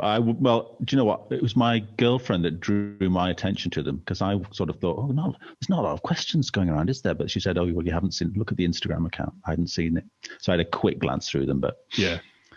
It is weird across the social media platforms because obviously I put it out on my Patreon, which tends to be where I get most of the questions, but then also put it up on Instagram and Facebook. And bearing like my Facebook is pretty big, it's like 100,000 followers on that, which I am very aware that the vast majority of them came from a viral vid I did about the world trip. So, there's going to be loads of people on that who don't religiously follow the Facebook page. But still, I get way more interaction on Instagram than I do on Facebook for sure. Yeah. It's crazy. Isn't it? Yeah. Right, he's back. Stop talking about him. Stop talking. Apart from that, he's all right. There's any nice things you could have said. And then he said... He means well. That's a lot of upset. I'm not sure I do. Right, across to Instagram. So that's at TeapotOne Insta. And obviously I'll leave all the links for the TAMP Socials down below. First one, Ricardo Bobby. Scott, this is a really rude, cheeky question, Scott. I think there's a few of these. Let's see. Why all the big bike bashing? Light-hearted banter, or did their ability to ride one properly disappear with their hairline? Also, why do their group trips always look a bit kumbaya? Too much adventure spec kit, or is it all in the edit? He's a very funny man. Scott wrote a brilliant review for us as well, which we actually used in our socials. First of all, I've got a full head of hair, I'll have you know. That's the main thing. We really don't have a problem with big bikes. We like big bikes too. We have big bikes, as I've said already. Do you know what? I did actually see this question, and I thought about the kumbaya bit. But the six of us that go off and we make the films with Greg Villalobos, available on all good YouTube channels. Incidentally, the trips aren't really about going off to make a film. The films are fairly incidental, aren't they? Weirdly. I mean, we do talk about them a little bit as time has gone on, but they're Greg's very good at filming when we don't realize he's filming. He's filming on a SLR sort of looking camera. So often you just think he's taking a photograph. Absolutely. So we'll all film various things, and it's almost like it's not like we're on a Top Gear trip where we're having to stop every 5 minutes to set up a shot. We just film as we enjoy our holiday. It's only when the drone goes up, isn't it, that you really think, oh, this is going in a film. I guess so, yeah. But all of the times, it just happens incidentally. Yeah. But we are very, very lucky. There's the six of us just get on really well, and it's a really easygoing bunch of blokes, and we have a laugh. And what you see is what you get. We're not faking it. That's just us on our little... Yeah, because we don't know that a film's been made of it. No, true. That is from somebody that does film all the time when I'm away on trips. And I go away with different groups of people. Some people I've never met before. But everybody's watched the vids. So everyone comes away on my trips and tours knowing that I make vids about them. I make vids about the trip, and you will be involved in that vid if you stand in front of me or chat to me when I've got a camera on the go. But the amount of people who either totally clam up and can't relax, they can't chill out as soon as they see the camera, or they're like, oh no, don't put me on camera. And it's like, you've come up and chatted to me whilst I'm recording. You're going on film. It's happening. But I think that's good that is it Greg you said that does the film? Yeah. It's good that he he doesn't make you feel like under any pressure that, all right, you need to act. You need to act now. Do something. Yeah. Because people sniff bullshit, don't they? He's really good at it, isn't it? And I think he does often feel guilty that he feels like he's slowing us up. Everybody always seems very apologetic when the drone comes out. Everyone secretly is happy for a bit of a break, and it's great fun watching the drone go up. So as I say, they're very easy to do. He's a real talent at it in many ways. And as far as the Adventure Spec clothes go, he works for Adventure Spec. We get loads of free kit. What are you going to do? Nice little plug. It's got to be done. Yeah. Excuse me. Moto Mitch UK has replied to Ricardo's comment, and he said, I'd say 80% of it could never go on camera, but we make and share our own private edits. Oh, how much to see one of the not for public consumption edits? Who wrote that? This is Adam. Moto Mitch. Oh, it's Adam. Of course it is. Yeah, 80% of what he says doesn't get on camera. That's for sure. Adam is one of those people that normally clams up on camera, but he's one of the fucking funniest people you'll ever come across. He in the last video, a lot of him talking into his camera, into his helmet, was actually used in the film, and he is a lot that wasn't properly funny. God, he's good. yeah. But he's kind of taken on. He's sort of the young. Is he the youngest? Yeah, he's the youngest one. By a long way. So he's kind of like we think of him as the. I was going to say child of the group. The son. What am I trying to say? I've got you. Very fatherly instincts towards him. Yes. Come here, young Padawan. Yeah. And he won't respond well to that if ever he hears me say that. Will he not? No, I don't think so. He's an absolute riding demon as well. He's like a junior enduro champion. Yeah, he's very good. Very good. Every bike group has one of those, don't they? Every group has somebody who's a lunatic, and then someone else who is is just incredibly proficient on a bike, one or the other, Yeah. Hopefully the two don't meet, but sometimes they do, don't they? And it's like, oh God, just let them go and do their thing. Off you go. Yeah. I'm just editing my Scotland tour from last year at the moment, and I can record all the comms. So listening to everybody chat, a lot of the time, some people just don't care that they're on, that they're being recorded, and other people forget. So maybe they'll clam up when you put a camera in front of them, but because they're on the comms, they're just chatting away. It's like Morse code when I'm trying to edit it, because I've got to bleep out all the swearing. So it's just like, baby. Oh dear. What are we going to do with this? Comms is a bit of a new thing to our group, isn't it? We've kind of ridden on quite a lot of trips with no intercoms, which now I kind of think we were missing out in a big way. And people started to get them. Years to convince you to get them. Yeah, you did, yeah. But there's a funny, I don't know if I've talked about this on the podcast before, but when I went away with everybody last year into Spain, the intercoms would kick in and out, it seemed, and you'd lose touch with someone, and you could never have more than 3 on, or certainly not on the one I was using on my Sena. But with Greg and Will, 2 people had swapped bikes, and then they got back on their own bikes. And all of a sudden, their intercoms kicked in with mine, and they started having a conversation about their bike swap and what they thought of each other's bikes.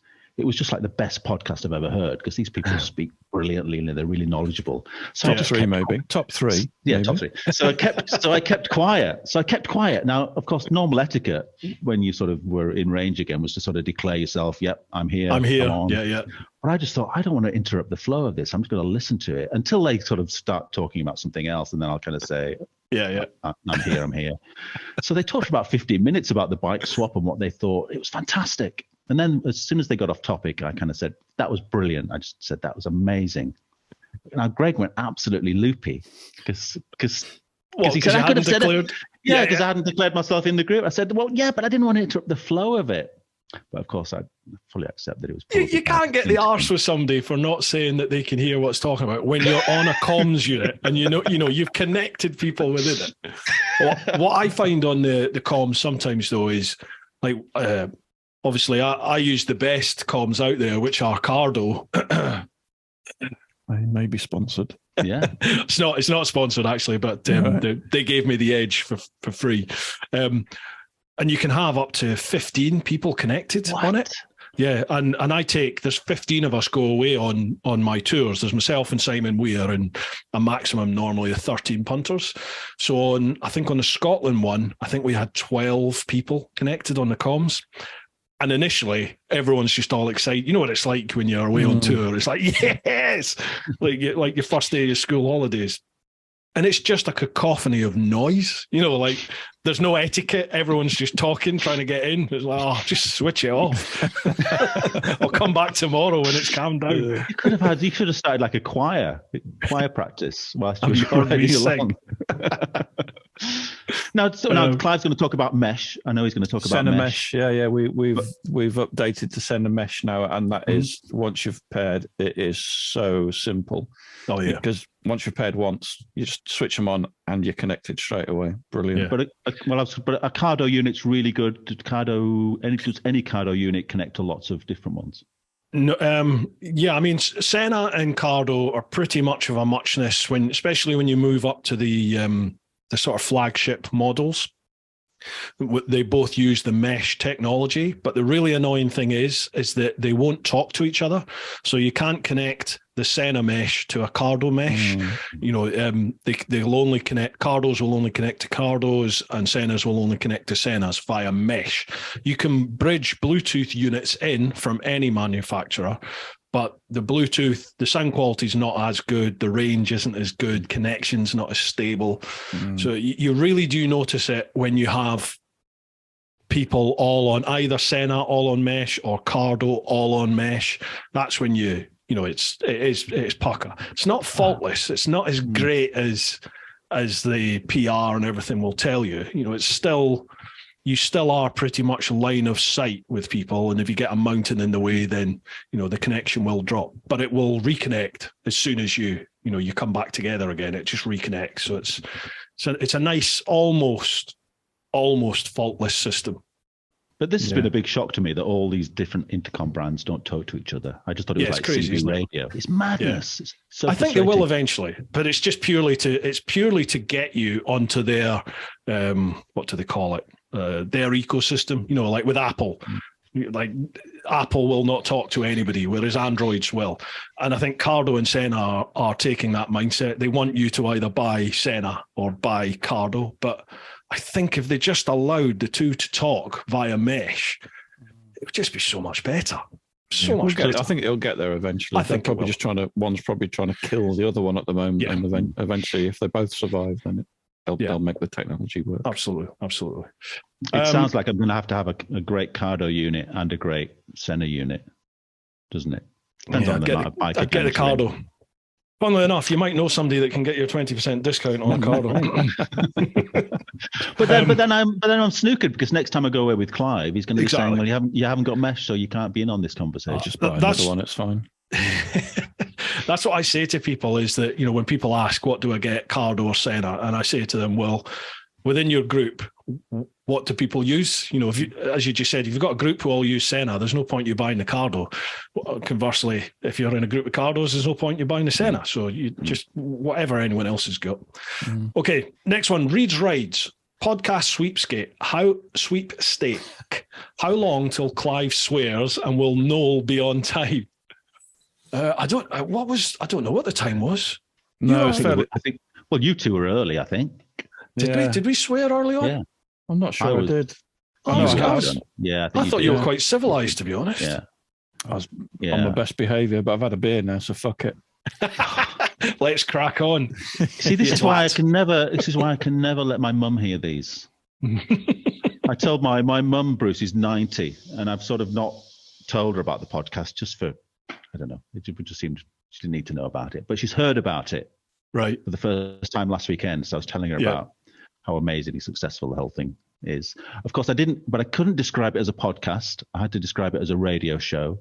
Because I knew that was just a waste of time saying podcast. At the end of it, the first thing she said was, I had no idea you were articulate enough to do this. Didn't know you could talk. Yeah, isn't that amazing? She wasn't kidding.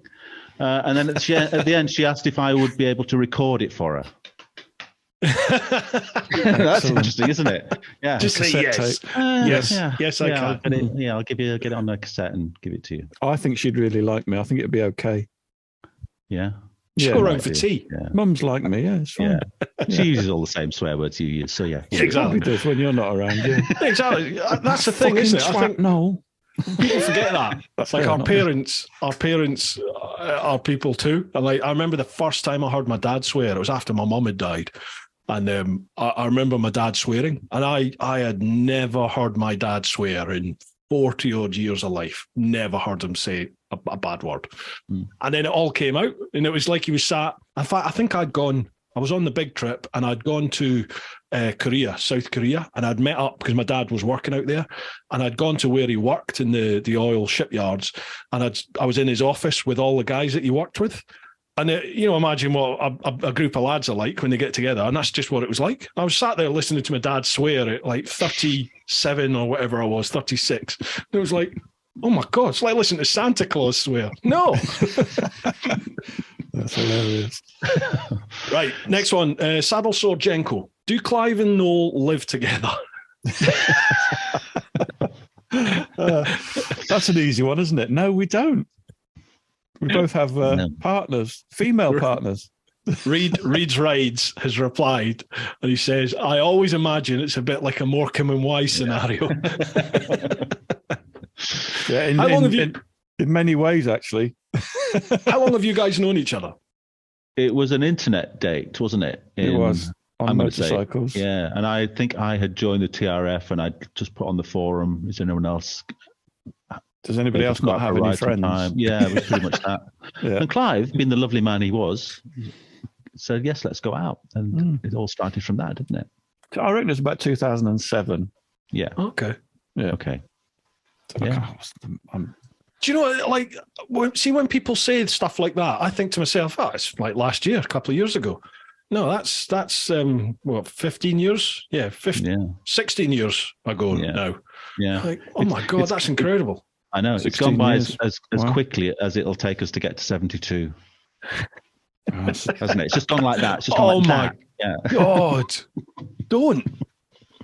If we've learnt nothing, we can finally... Clive, do you know how many people you've just put into a depressed state with what you said earlier about 72? I don't know. I've got another 14 years to go, and that's that. If I think back to 2007, which was 16 years ago, I'm only halfway there on my journey of motorcycling. Yeah, that's okay. But it might motivate you to get out there and do the things that you want to do. Yeah, absolutely.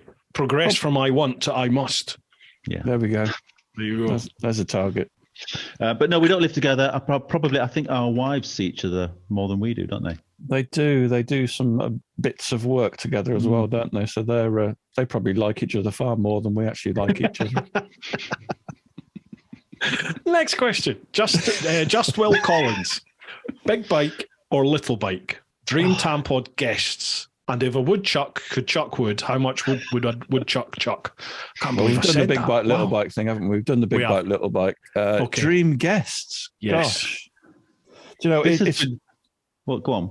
It's been an interesting journey, hasn't it? Because basically we started off just getting people we know on. Mm-hmm. And now I'll write to people randomly. I think we talked about this before, Bruce. And you don't expect a response from anybody. But now people actually do respond, and we're finding it easier for people to say, yes, I'll come and do your show. Dream guests, blimey. Would you think it would be fair to say that we've been limited by our imagination so far? I feel that way. Well, you might feel that way, but because you haven't flexed your imagination in any way, shape or form to actually find guests. But I really think that's true, because as time's gone on, I've kind of thought, first we sort of spoke to the immediately obvious people that we knew who'd done something, and we ran out of those people quite quickly. But it's only recently that I've thought, of course, there's what's his face? Of course, there's what's her name? Names that weren't immediately obvious are now very obvious. Austin Vince is... He's the Don, isn't he? Really, he's the Don of adventure motorcycling stuff. And he was on, and he was utterly brilliant. One of my favourites. He's a funny guy. For our genre of motorcycling, that was a huge one for us, I think, wasn't it? Yeah, massive. Have you had Have you had Lewis on? Lewis Price? Not yet. We really should actually. I've been thinking I'd like to get the two of them on. Lewis is awesome as well. The stories they've got is incredible. The books are fantastic. I've read most of her books. Yeah. But of course, the more you do, the less imposter syndrome you sort of feel you're suffering from. You feel it's hard to begin with, isn't it? Yeah, it really is. Why would anyone want to have a chat with me? Yeah. Have you had Joey Evans on? No, we haven't. He's the Dakar guy, isn't he? He's done. I'm not kidding you. It's probably the most emotive and impactful conversation I've had, certainly around motorcycles. The story that guy has is just phenomenal. He will literally have you like gasping in shock, crying your eyes out, and then crying with laughter. It's amazing. Just what a story. What a story. Oh, well, I'll drop him a message then, definitely. Yeah. Absolutely. Yeah, he is 100% absolutely worth getting on. Fantastic chap to talk to. I tell you, a lot of people you write to and you don't hear back from them. Itchy Boots. I wrote to Itchy Boots just on the off chance and didn't expect anything back. She's one of I think she's the only person that's actually bothered to reply and said no. But it was really nice. I felt very warmly towards her because she'd actually made the effort to say, no, I'm too busy. I'm releasing 3 videos a week. I haven't really got time to do it. Sorry. But, thanks for thinking of me.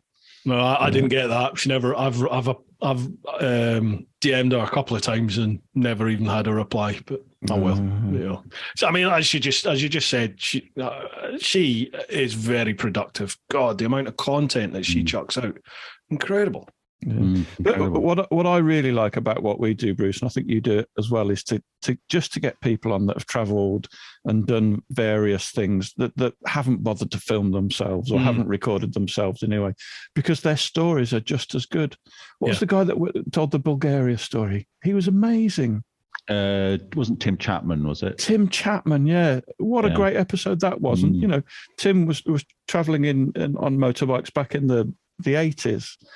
And he just didn't have a video camera with him, but he still had the same experiences, and he came back with some amazing stories, which he told on our podcast. So, if anybody has got a story like that, we encourage everybody to get in touch with us, and we'd love to have you on at some point.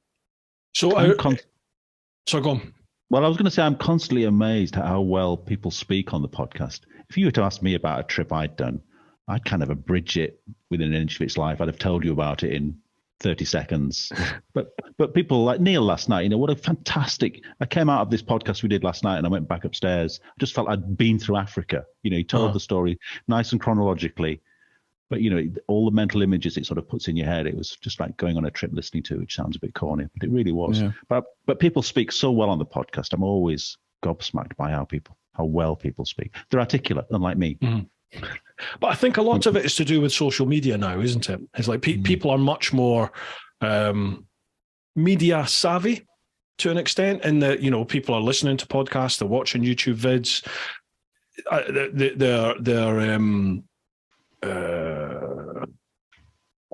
what's the word? They're taking in all the content across all the social media platforms. So I think it has made people, especially if you have a story to tell and you've been invited on somewhere to talk about that story, then you're perhaps maybe going to put a little bit more thought into how you deliver that now compared to 10 years ago, maybe, when there wasn't the podcasts and everything like that, because there wasn't the expectation. Whereas now people expect to be entertained to an extent, I think. Maybe I'm wrong in that. The shared passion helps enormously, doesn't it? Oh, totally. You could speak to somebody who just started riding a bike 2 weeks ago. You'd still have a great chat with them about motorbikes. Absolutely. Yeah. So I'll tell you what, we've Neil was traveling through Africa at the same time as Dylan Wikarama, who wrote the book and made the film Where the Road Ends or something like that. So he basically fantastic story. Turned his BMW into a raft and sailed to Darien Gap. And he's agreed to be on the podcast. So I bought the book. I've watched the film. I wanted to read the book before we get him on the podcast. So he will be, I think, a bit of an awesome guest. Wow. Is that just have you got him coming on? No, this was a few weeks ago that Neil introduced us. And yeah, so you're going to beat me. Great. I contacted him, gee whiz, during the pandemic. And I was dealing with his wife, but they were, I can't remember where they were. They live over Switzerland way, don't they? Keep looking at this camera. Yeah. They live over Switzerland way. So he said, yeah, he'd come on the podcast, but then I think he was away traveling, and we were supposed to tie up at the end of it, and we just never have.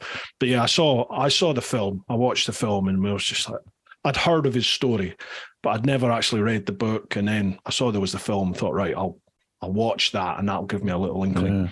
God, it's an incredible story that he's got. Oh, it's absolutely amazing. God knows how he's still alive. Yeah, I know. Yeah, totally. Well, I look forward to listening to that then when he's on yours. Nice one. Right, future map of the past. If Noel was allowed to have one of Clive's bikes, which would it be and why? Likewise for Clive, which of Noel's bikes would you choose and why? This is probably the hardest question of the evening, I think. I've got two Hondas. It's going to be one of them, isn't it? I know, well, it is.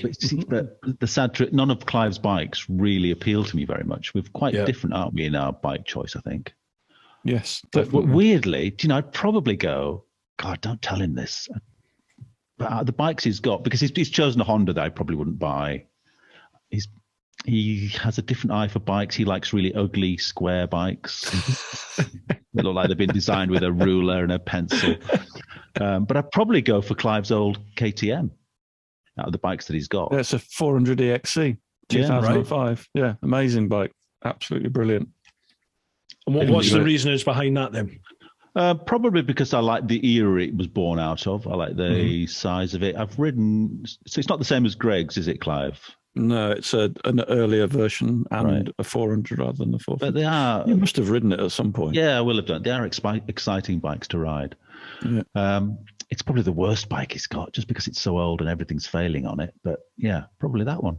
Yeah. Yeah. Well, you, Clive? I'd take all the things off it that he's added to it, probably. The go faster parts. I was just about to say that. I'm known for my my OEM kind of obsession. I like things. I'll change things now and again, but I always end up just putting them back to how they came out of the factory and how they were designed initially. Probably that one. So this is going to be interesting. What's Clive going to say? Well, part of me wants to take your trials bike off you just to annoy you. Yeah, that would make me happy. Yeah, but I think I'd probably go for the Honda XL 600L. Yeah, which is the old kind of Dakar style, big trailer, because it's a lovely looking, slightly ugly bike. But that'll slightly be the one. Ugly. There's nothing ugly about it. I can see it behind you now. It looks 19. Are you familiar with this bike, Bruce? It's 1987. It was kind of a Dakar copy. They did use them in the Dakar a little bit in the early days, but it's gorgeous. All bikes look gorgeous with a great big safari tank, don't they? Is that the white and blue one? Yeah. Yes. And it's got dual headlights. Who doesn't love? Look what Ducati have done this year. Everybody always knew they loved dual headlights, but they disappeared for a while. But now they're back. It looks like something that's missing off a Star Wars set. It's not at all. But it's a very, very pretty bike. It's got the classic gold rims and the red, white, and blue. Everything about it shouts beautiful. That sort of Dakar style bike, that I think seems to be coming back. Dare I say? And I've heard whispers from a few people, possibly in the know, about the new GS, the new big GS, and it may have like the fuel tank isn't actually going to hang over the side like the enduro style tanks, but it's going to look like it does. The aesthetics of it, it's going to have that look apparently, but none of the spy shots are showing this, but just what I've heard. So it might be true, it might not. Yeah. But it suggests maybe, and I've where else have I seen it? I've seen it somewhere else, and it's like, oh, is this style, this look, is that coming back into your more sort of conventional road-based adventure bikes? Yeah, I don't know if it ever went away, really. As I said, big tanks have always looked great, haven't they? People do love retros, don't they? Harking back to your own childhood, I think, like the Triumphs, the retro Triumphs, I just absolutely love them. I can't believe Ducati got away with that bike. I don't even know what it's called, but it looks exactly like a sort of late 90s Africa Twin. What, the sled? No, the one that came out, the one that's just come out in the last sort of 12 months. What were they called, Clive? They were letting people test ride them at the ABR festival. Oh, the new big Ducati adventure bike. Oh, Is that a Desert X or something? Yes, that's the one. Yes. Desert X. Yeah. It's supposed to be an incredible bike. Yeah. It's supposed to be an amazing bike. I can't believe Honda haven't taken them to court and said, look, you've just copied our bike from 1996. What are you thinking? Well, they've let it go, haven't they? Yeah, they really have, yeah. Oh, right. I've just seen the next question. Oh, this is awesome. Colonel Davey. Bob Lazar, discuss. You're welcome, Bruce. Oh, do you know who Bob Lazar is? So I believe, is he a conspiracy theorist on alien invasions? He is an American, is he a physicist? Or he's an American eccentric, basically, who says he was recruited to work in not Area 51, I think it was Area 53. It's like Area 51, but he was recruited to back engineer from UFOs that somebody, he's not saying it's the American government, but some organization had a whole load of these UFOs in hangars, and his job specifically was to back engineer, I think it was the propulsion system. So he's had this story and he's maintained this story since the 80s, and it's never varied off course. It's always been the same. And there's lots of other bits to it where people have come out and said he's a conspiracy theorist and he's lied about his education, he's lied about where he works. But he's then gone, right, come with me then. And he's gone to like these universities where he studied or taught. And he's gone in, and it's things like the security guard has gone, all right, Bob, how are you? And, and he's walked in, people have recognized him around the campus, and he's gone straight to to the rooms within the buildings where he would have been. And he's gone, right, this is such and such, and that's such and such. There's lots and lots and lots of other things. There's a very, very, very good podcast episode on Joe Rogan, but Joe Rogan takes him to not town. He takes him to court basically over the whole thing, and questions him about lots and lots and lots of different aspects of it. And you come away from it and you're like, well, whether it's true or not, the guy plainly thinks it is true. So you just don't know. It's like all conspiracy theories, they're great stories, aren't they? Yeah. It's very interesting. Very interesting. What are your thoughts on it? Do you know, I don't know nothing about him, but where is his propulsion system that has been working on for all these years? Because I keep seeing rockets exploding still. That's the thing, yeah. Like he was talking about how they couldn't figure out how the craft was being propelled. They said it seemed to be something that was manipulating gravity. So it wasn't a traditional, suck, blow, bang type engine. It wasn't a case of either sucking wind in and using aerodynamics to create the lift and a propeller or a jet engine either to force you forward or suck you forward. There was none of that. They just they couldn't work it out. An interesting thing though. Convenient, yeah. An interesting thing, though, was he spoke about something called Element 15. No, was it Element 15? It was an element, anyway, that he spoke about, which hadn't been discovered or invented yet. And as it turns out, it was decades later in is it Hadron Collider? They call it that. Hadron, great big massive, yeah. Where because they created like an artificial small Big Bang, they then created an element which they've called exactly the same as what he spoke about. And it's like, well, he speaks about this in the 1980s before it was ever discovered or allegedly discovered. And you're like, well, what's going on here? How's this work? I don't know. But there never seems to be a conspiracy theory that with the passage of time, somebody comes out and says, that thing about that when that guy was saying that, turns out it was true the whole time. That's the interesting thing, isn't it? Yeah. There's a lot of very interesting podcasts around Bob Lazar and around an American Air Force captain, Captain David, is it Fravor? He talks about sightings, and not only does he talk about it, they've actually got the instrument recordings from his fighter jet when he was flying it. So they've got the radar, they've got the video camera, they've got all the instrumentation readings, and to the extent where like the American Navy's sort of come out and gone, these things have been around for years and we've got no idea what they are. And it's got to that stage, and you're like, okay, if it's not from outer space, then something's doing it, and who is it, and what are they doing? Does it mean the Russians or the Chinese have got? It seems like the human condition, isn't it, to sort of hope that these things are true, because they're very interesting most of the time. But generally, I always think in life, it's not that exciting. It turns out that the answer will be quite dull. Well, the answer will be quite dull in the end, won't it? I think any conspiracy theory, it's kind of a bit of fun, but most of them are just nonsense. But this guy obviously made a career out of it, and it's working. Well, it's not a career. I mean, it's cost him his marriage and his job. Oh, okay. He doesn't make any money out of it. All right. It's an interesting podcast. It's well worth listening to. Yeah, the Bob Lazar one and the Commander David Fravor one. It's definitely well worth listening to. There's some proper lunatics out there for sure, but those two in particular are real. You come away from those podcasts with no answers, but no. You don't come away with it thinking, well, he's playing like an idiot.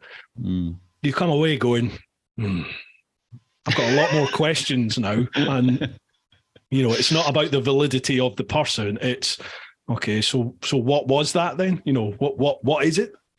It's just great storytelling though, isn't it? It's like science fiction writers kind of invent things for their novels, which later, generations later become an actual thing. I think, if you sat down long and thought about it long enough and hard enough, you could come up with your own conspiracy theory. Oh, yeah, of course you could. But would you have evidence behind it?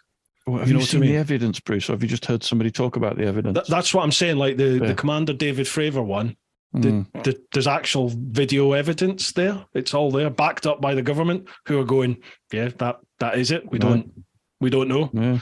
So when it comes to that, you're like, well, all right, okay, I don't know. I don't know. I said let's not give Bob the oxygen of publicity. Too late. It's like Olimoto is everywhere. Well, not anymore, is he? Ollie's going underground. Gutted. Yes, absolutely gutted. Yeah.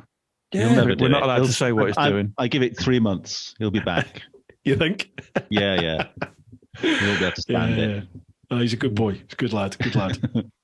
Right. We're going to keep talking about him. We've made that. Yeah, obviously, it has to be done, doesn't it? Has to be done. To me, I'm not going to. Right, next one. Tony Lynn 587. P.S. Great podcast, everyone. Certainly makes good listening in a truck. Cheers, Tony. Thanks very much, pal. Glad you're enjoying it. Barney's Lanes. When they're out in the wilds and it's getting cold, who's the big spoon? You don't need to answer that. So here's the truth of it. When you're out in the wilds, you really try and create as much tent distance as possible. And I'm as guilty as Clive for noises in the night.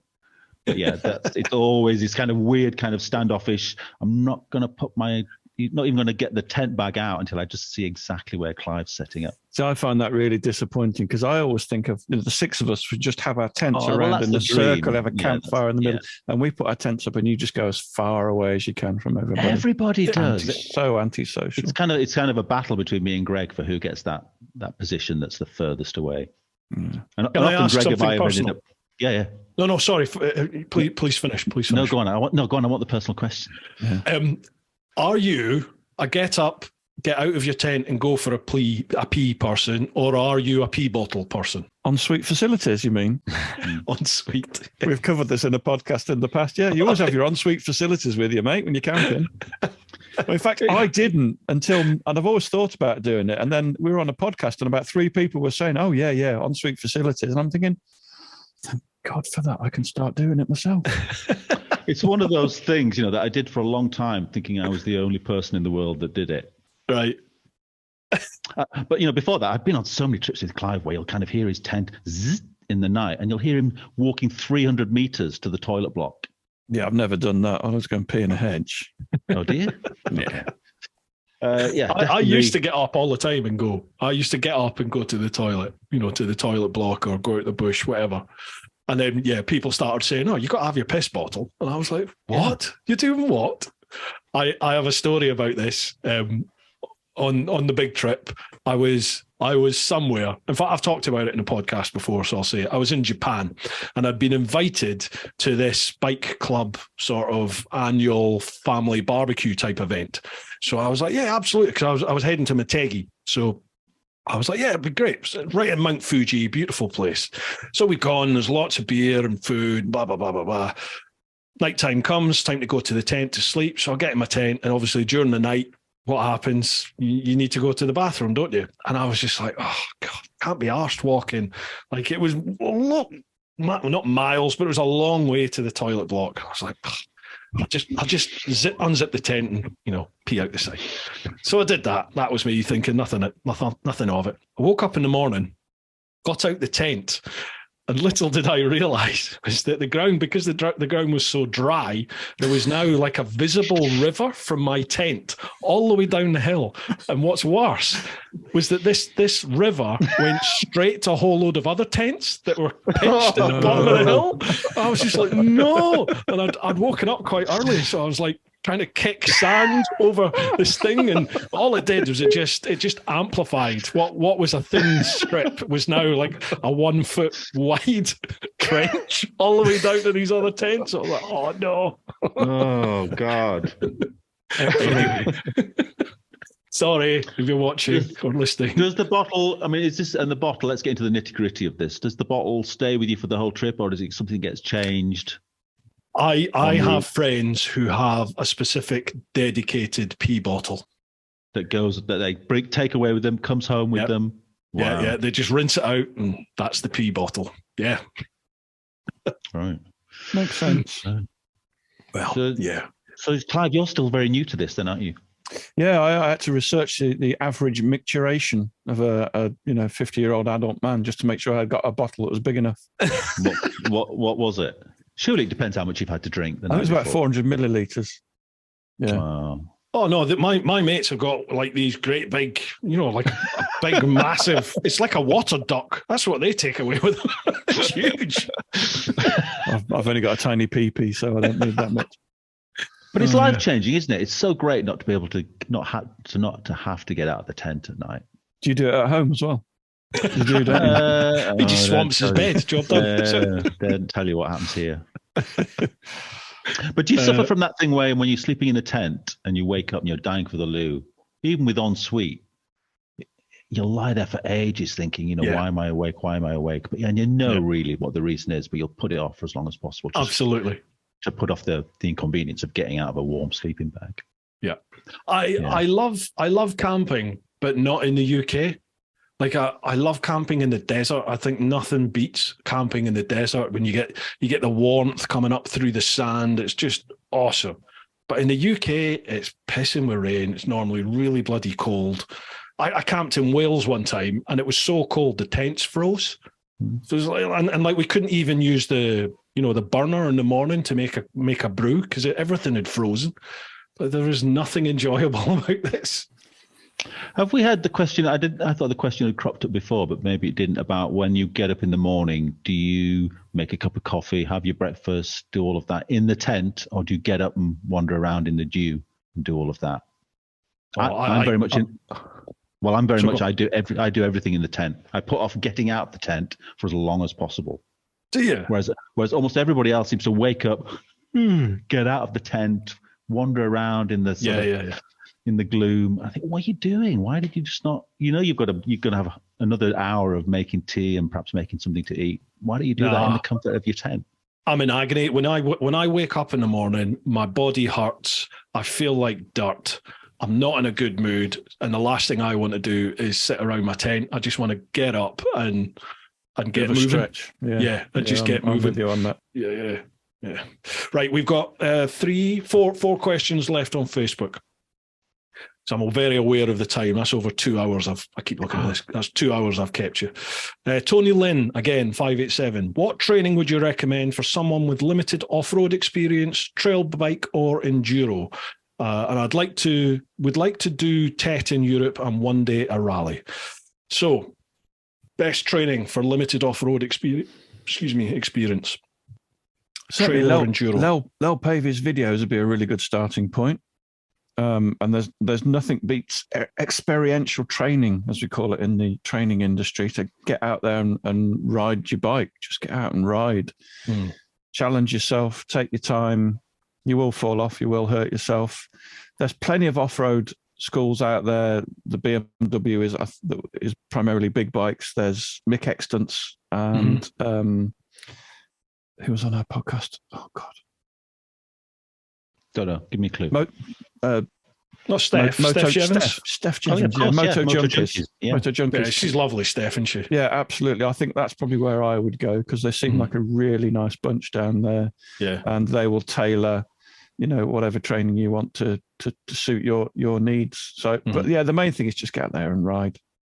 Do you think if you're fairly new to it, it's quite good to go out with a TRF group? Clive, would you say that's good advice? So I've heard good and bad things about going out with a TRF. Our local TRF is absolutely fantastic because they will lay on beginners rides, or if you are a beginner and you end up on a ride, they'll just wait with you and give you advice.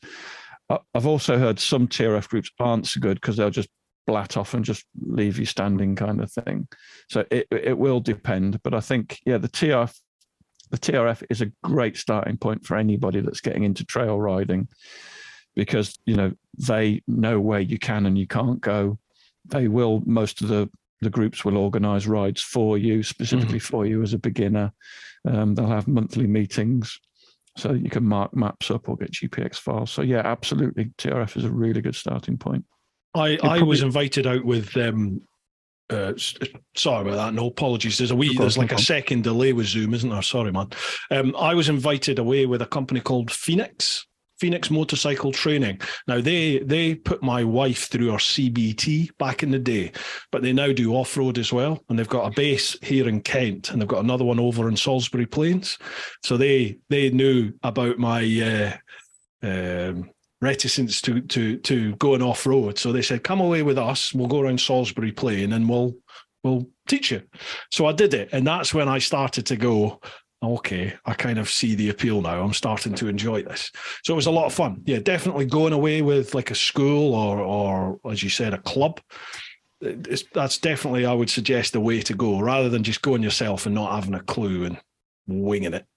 Yeah, absolutely. I was going to say that I've been riding bikes for 50 years. I would benefit massively from going on any kind of training course, I think, even after that amount of time.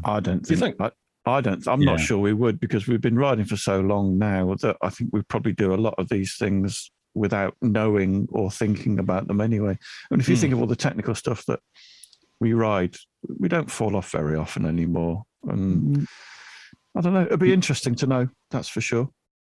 Yeah, and I still think I'm lacking a lot of technique, and I'm not thinking about it enough, about what I'm doing. I'm just doing what feels right. And I don't think that's necessarily the right way. I think it would depend what sort. I'm a lot more humble than Clive, probably, about it. I think it would depend what sort of person you are, won't it? Because like I've done some stuff with the IAM, and I've done like track schools and all this sort of stuff. And you always get comment from people going, I've been riding 45 years, never had a single accident. There's nothing they could teach me. And you're like, you're right. There's nothing they could teach you, because you're not going to open your mind and take anything on board. Clive, yeah. You know what I mean? So I think it does depend what sort of person you are, for sure. Right, Barber, Barber. Does Clive have any real friends, or are they just on-screen friendships? So this obviously is my oldest son. Have you noticed? Have you seen notice what he's wearing in Instagram, Bruce? He's the one that works for PBM, Paul Bird Motorsport. Ah, right, okay. He makes films with them. So my answer to you, son, is I had loads of bloody friends before you came along and ruined my life. Do you know how many parents are out there going, yes, get in there. You tell him. I tell you what, this is the lovely thing about motorcycling, because you do find people. I'm just thinking about the Lightweight Adventurers Festival last summer. It was about 150 people there. Talk to everybody. You have an instant connection with whoever you meet that is a biker. You've always got something to talk about. Bikers on the whole are pretty good people, I think.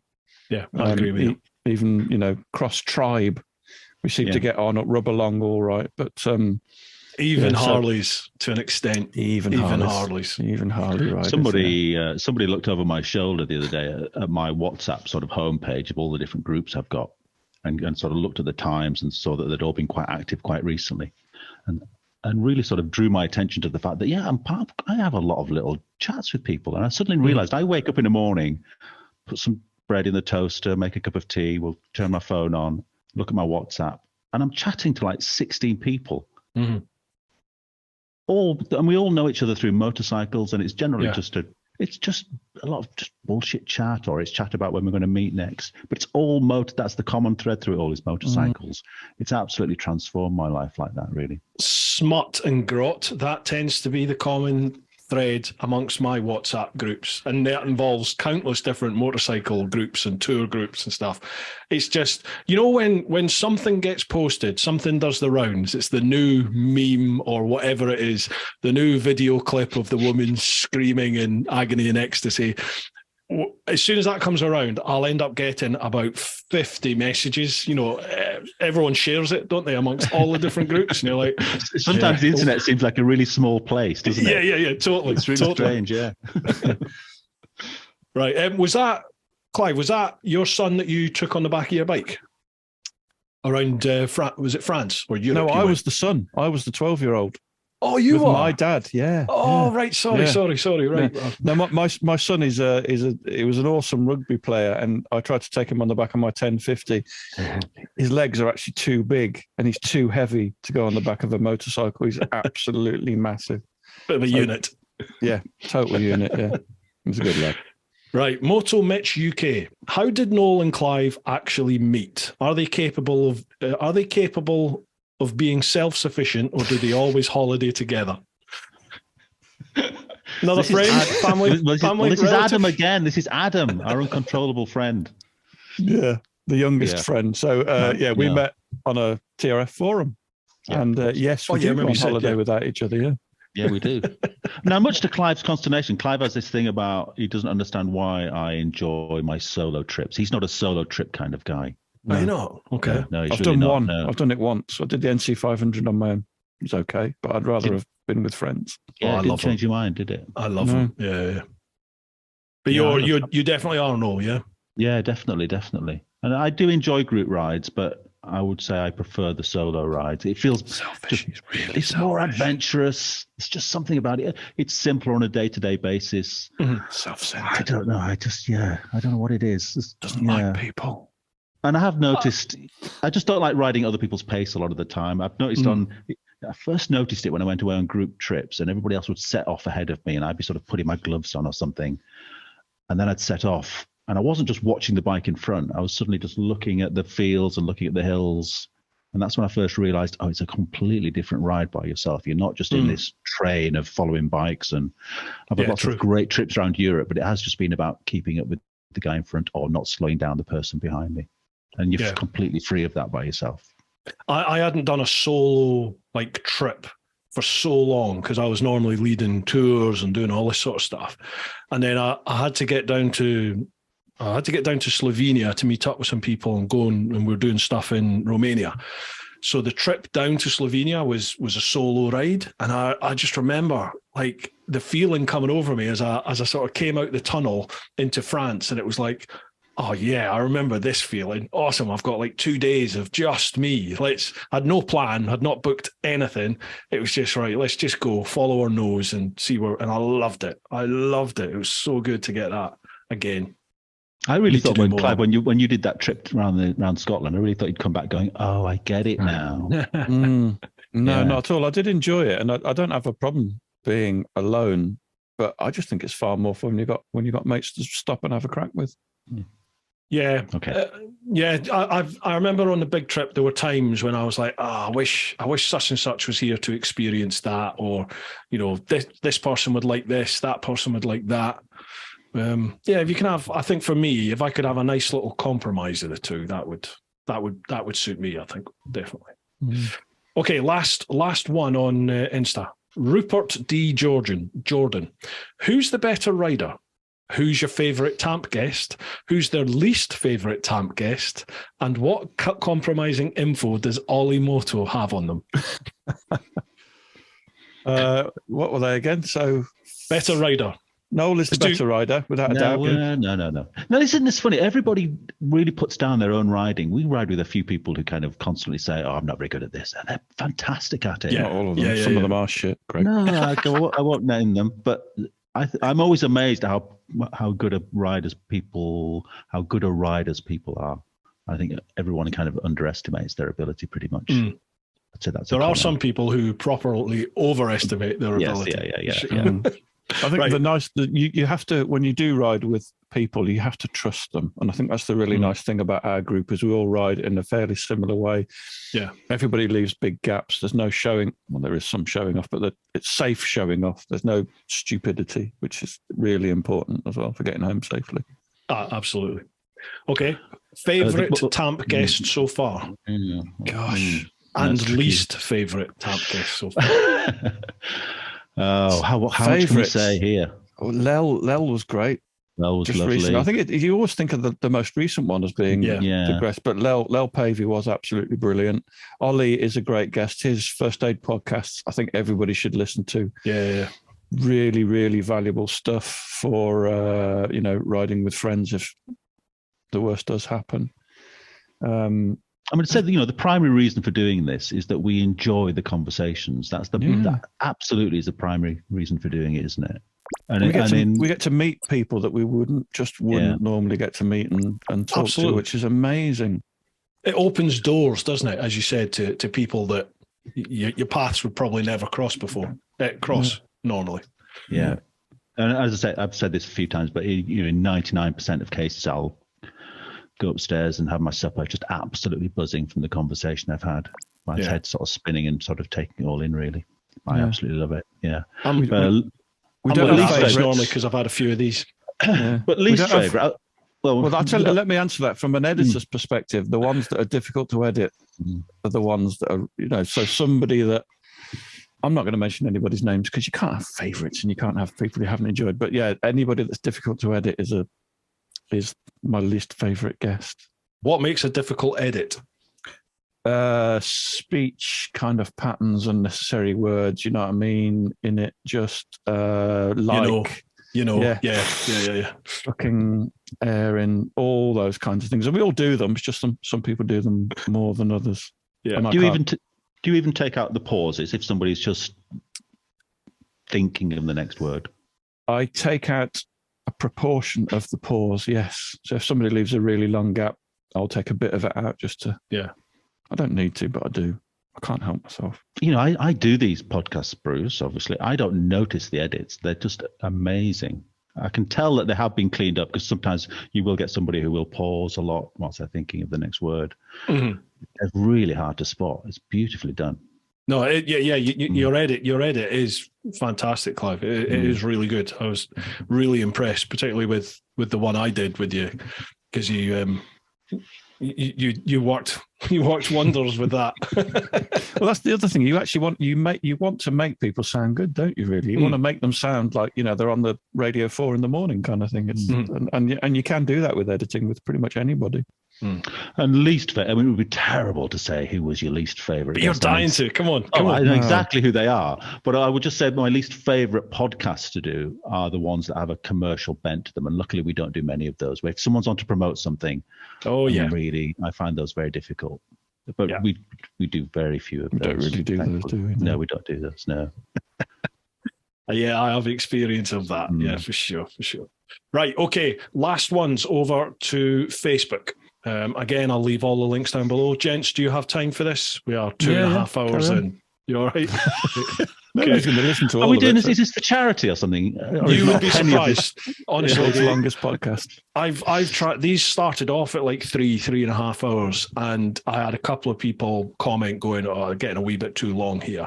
So I started trying to make them like an hour and a half. The amount of feedback, negative feedback I got from people going, "No, I want at least 2 hours. Bring back the long form stuff." Wow. So we're back to that now.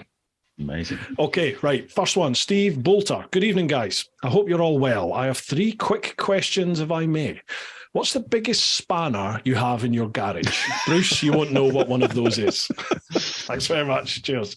So this is one of the questions we ask of our guests every now and again. And the current record is young Rory with a 55mm spanner. Jesus. What do you use that for? It's not the size of your spanner, it's what you do with it. And this Absolutely. 10, you won't believe what I've done with this 10mm spanner. You've got a 10mm? How did you find a 10mm spanner? Well, don't you find it? I mean, I've got 4 10mm spanners. You can't have enough 10mm spanners. You can't have enough 10mm, 12s and 17s and possibly 19s. Yeah. They're my favourites. Multiples of each. Yeah. What does Rory do with his? Is that the spin with his chopper? Yeah, that's a spindle one though, isn't it? That's for your rear wheel, isn't it? Surely a 55.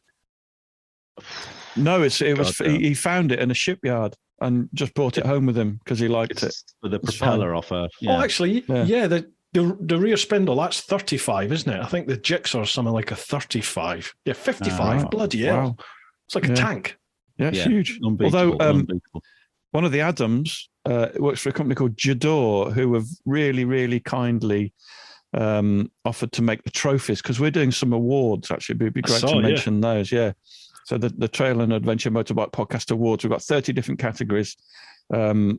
Best off-road helmet, best boots, best trail bike, best big bike, best tech bike, all these different categories. And so Jador have just brought out a 60mm spanner. And I did look at it thinking it'd be quite funny to buy one for Noel. It was 276 quid. It's not that fucking funny. Nice one. We met some people. We went to the Lightweight Adventures Festival last year, which was the first one they've done. And we met some great people at this festival who have become one of the WhatsApp groups that I'm talking to whilst I'm waiting for my toast to pop. But this beautiful little group of friends, don't you think, Clive, we haven't talked about this, they've kind of become the unifficial sort of committee. How would I describe it? Yeah, we go to them for all kinds of advice. We do, yeah. But they're sort of team TAMP, really, aren't they now? They don't realise it. They don't realise that, but they're on the. They're proper friends as well, aren't they? That's the thing. They all came and had a weekend up here, and we went out riding in the dales and the lakes, and they're just proper mates now. Good bunch, really good bunch of people. We were saying this earlier. Isn't it amazing how something like this, something like the podcast, or like social media, something like this, it brings people together, doesn't it? And not just online, like physically together, like you say. We're doing the ACT, right? Exactly. Yeah. Yes. Absolutely. Make sure I do that. Yes. I'm sure my lot will love to see me falling off in the dirt. So absolutely. Let's get that done. Steve says, sorry, go on. Well, what bike are you doing the ACT on? Well, you said it was suitable for the big adventures, so I'll have to do presumably. I'll have to do it on a tractor, I mean that's due for renewal fairly soon-ish. So, you don't want to do it on a new bike, that's for sure. Well, I'm not bothered about that. I tell you what, though, I'm getting my Jigsaw back on the road, the one I did the big trip on. So that'd make a good film, Bruce, but we might not get very far. You'd be surprised. You'd be surprised what that bike has gone through and gone over. I'm not afraid about dropping it. So, yes, I mean, that bike's literally been over rockfall. Like, it sort of got me up the rockfall, and then I had to sort of drop it and slide it down the other end. It's incredible. Amazing. So it's going to be on the road again this year? Yeah, that's the plan, is to get it back on the road and maybe do a tour or two on it and a couple of track days if I can. So yeah, I just want to get her back out on the road. It's horrible seeing her sat in the garage just rotting. So yeah, she deserves more than that. Yeah. Right, Steve says, Bruce, please ask the TAMP boys, Greg Villalobos or Ollie Moto, which one is better and why? Well, Ollie is dead to us now. That's right. So it's Greg. Greg gives us free stuff. There's no question, is there, really? It's Greg. I think Greg's my favourite, obviously. Yeah. Question 3. Has Bruce mentioned that you went round the world yet? Shh, I like to talk about big trip. The big trip, as we now call it, yeah. No, he hasn't. Enjoy both the TAMP and Teapot podcasts. Keep up the good work all. Stay shiny side up, and I look forward to meeting Clive and Noel at the Lightweight Adventure Festival later this year. See you there. Cheers, Steve. Nice one. Right, Alec, I'm trying to fly through these, gents, because there's 1, 2, 3, 4, 5, 6 on Facebook. So wow. Let's batter through these. Alex Johnson, question. You're out trail riding in a group and someone gets a rear puncture and has no idea how to fix it. Which one of you would be first to come to the rescue? I'm asking for a friend. Neither. It's Big Davey would do it. All right. He's a great big, hard ex-Navy engineer. We'd just let him get on with it. Yeah, it'd be fine. I was going to say, Clive, you strike me that you'd probably just go, you should have your own kit and just ride on Top Gear rules. No, definitely not Top Gear rules. Yeah, no. I have a feeling, Clive, when you rode over some rubble in the Netherlands on a track, someone had filled a pothole in with some builder's rubble and you got a massive nail in your back tyre. Yes. I was going to say you didn't get too involved in fixing your own puncture. Pretty much didn't fix it. It was Davey and Joe did it. Yeah. But I think I had 3 punctures that week. Oh, Jesus. Yeah. Do you know, I'm going to regret saying this, but I've had some punctures, but I never really suffer too badly with them. Like on a big trip, I only had 1 proper puncture in the whole trip. Yeah. And that was off-road guys always carry a spare tube and levers and, kind of get used to fixing it. We're paranoid about it, aren't we? But I've had 2 punctures in in my whole life of trail riding, but it's certainly in the last 20 years of trail riding. Yeah. Really? Well, I think I've only ever had those 3 on that one trip. It's bizarre. Yeah. And yet every time you're loading up your puncture repair kit and your levers. Okay. I'm going to ask an incredibly stupid question without realizing why it's as stupid as it probably inevitably is. Why do off-road bikes have tube tires and not tubeless? You'd have to easy. Go on. What's the answer? Well, because you can. It's far easier to fix, isn't it? Kind of easier in most instances to fix a tube tire. You can plug a tube tire, can't you? Depends tubeless, on I think they're going more tubeless these days. I'd be scared. Yeah. I'd be scared going off with a tubeless tire. I'd be much more at ease going off with a tubed tire. So in that case, why wouldn't you use like a moose then? Because I used mooses for years, but they're £100 each. Right. And they only last for 2,500 miles. Really? Yeah. Then they go and you have to replace them. Yeah. I mean, Dakar guys will get through a moose in a day. The way they really? Yeah. Yeah. Jesus. Yeah. But I think it's just that in most cases, you'll be able to fix a tube tire either by replacing the tube or repairing the tube, where you'll get a tear occasionally on a tubeless tire no problem. That you won't be able to fix, and then you're really caught out. Oh, okay. If you can't plug it and it's a little bit of a slice or something, and you can't put a piece of rubber in it. Yeah, I suppose you're more inclined to get a slice, aren't you, off road? Yeah. Rather than just a plain puncture like you would on the road. Yeah. Okay. More chance of a repair, I think. I'm quite impressed there was more of a debate around that rather than you stupid fucking idiot. But it's just so weird how infrequently it happens, and yet we're all so fearful of it. And I've read with quite a few people who've never done it, and it's kind of one of these things they're just quite fearful of attempting, really. There's always a way of doing it. Yeah. But then when it does happen, it's one of those things, Bruce, it's strange. When it does happen, it can make the day. People having punctures, it makes for a good day out in a way when somebody does get one. I've always said this. You like on adventure rides, when you do the global trips or you go away on your big adventure, people are always so scared about what if things go wrong. Whereas I'm the total opposite. And anyone that's done a big trip has the same mindset. And they're like, you want things to go wrong because that's when the adventure starts. Yeah, that's where people help you out and stuff happens and you meet people. Yeah. Absolutely. Yeah. Totally. Over and over. Right. But apart from that, he's all right. But you've left a question. Noel's girlfriend, wife here. Could you ask him what time he'll be finished and what he wants for his supper? Thanks. I keep hearing the oven door upstairs opening and shutting. So I think there's kind of like, she takes it out. He must be any minute now. He's going to be coming out. And then, nope, he's not here. I can't believe you're still pretending you've actually got a partner. I've just got a message from Rachel saying, when you have your food, please can you put the rest in the fridge? My dinner's been made for me too. Nice. I think my wife's just gone to bed, so it's like, right, sort yourself out. Cornflakes it is. Yeah, again. Bridget Hallam, what's the best question they've asked a guest, and why was it so good? Biggest spanner every time. I don't know. Do you feel Do you feel like I felt in the early days, and I think I picked this up probably from somebody else's podcast, but I was always very keen to hear about how people got into biking. So my question would always be like, what was your first bike, or why did you get into it? I seem to have stopped doing that recently, but that in a way is my favorite question, is how people got into whatever. Journey. Yeah. Go on then. What got you into it? What got you into bikes? I started riding. The first thing I ever rode was my brother told me it was a Harley Davidson scooter. And for years, I would tell people that the first thing I rode was a Harley Davidson scooter. That Harley Davidson had got together with Lambretta and had made this scooter, and that had a Harley Davidson badge on it. I was like into my 40s, even 50s probably, when I realized that somebody just stuck a Harley Davidson badge on an old Lambretta, didn't they? I did some research on this because you told the story before. There was a Harley Davidson scooter. Really? Yeah.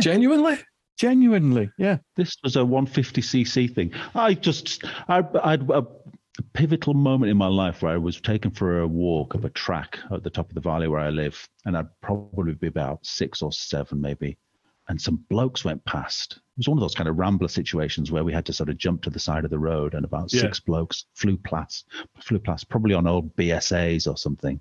Or Nortons probably at the time, because this would be like 1974 or something. And I remember just being absolutely transfixed at this, thinking, wow, look at that. Yeah. So that's probably what sowed the seed. Seeing those things for the first time, just thought, wow, that looks amazing. But I've always been absolutely fascinated by motorcycles, and just my dad rode as a youngster, and he got back into biking when I was a kid, and I was just utterly obsessed with motorbikes from a very young age, around the time that Barry Sheen was winning world championships. And I also remember reading a column by in Trials and Motocross News about this Grand Prix motocross mechanic, or scrambling as it was called back then. And I was utterly obsessed with motocross. And I used to race as a small child in the Midlands.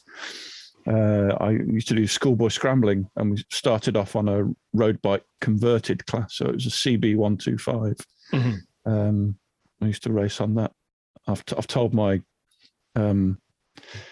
Jason Bonham story. So John Bonham, who was the drummer in Led Zeppelin, his son was in the same club as me, Wally Wasps, back in the Midlands. So John Bonham was there every now and again. I had no idea who he was. He was just Jason's rich dad. Jason had 2 bikes and a trailer that matched the Range Rover. But yeah, I raced as a kid. Big FS1E, broke my leg really badly, big gap, and then started again when I moved up here. Were you on a bike as a little kid, Bruce? No, not at all. I was just waiting to say. So you two have both got proper heritage with bikes. I grew up thinking bikes were cool, but was always told you're not having a bike. My mum was really anti-bike. Funnily enough, it was my mum that was the one that catapulted me into them in the end. But growing up, my mum was anti-bike, and I always looked at them and admired them from afar. I remember seeing some of the TT on the TV and just thinking, "Oh my God, that looks incredible." And I had the poster bike. This is the blue and white Suzuki GSX-R. That was the poster bike, but just never pulled the pin when I was an adult and did it. And then obviously things happened where my mum got ill, and she said to me, live your life, go for it. And that sort of catapulted me onto the journey I'm on now, still to this day. So yeah. See, I was a late starter. Well, but you see, I realise now I've already asked you this question. I asked you this question when you came on our podcast. I just automatically ask it, but I am always genuinely interested to know how people got into it. Is that it? Is that the Harley scooter? No, it didn't look like that. Scooter. Didn't look like that. No, it didn't look like that. Someone did just stuck a Harley badge on it. Yeah, probably. Wow. Right, we're nearly there, gents. We're nearly there. Adam F., out of all the Adams, who's your favourite? So this is an issue we have. We do know loads of people called Adam, and it's very confusing, especially on WhatsApp. If you just have if they have a number and they don't have a picture picture, yeah. Next to their name. I have to admit, I often get confused as to which Adam I'm talking to. It's probably Rory anyway. Don't tell them that. Is a favourite.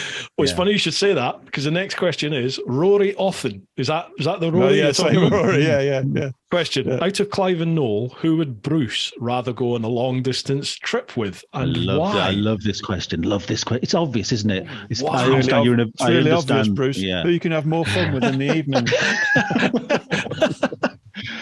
I mean, it's so embarrassing because it's so obvious what he wants to say, but now he's been put on the spot. I don't know either of you particularly well, though, do I? No. Well, the thing is, Bruce, we're going on a trip anyway, so we are. Yeah, that's a good point. The question is answered. Yeah, there we go. I'm looking at this camera again. It's the wrong one. There you go. Yeah, we'll go. Yeah, let's go and find out.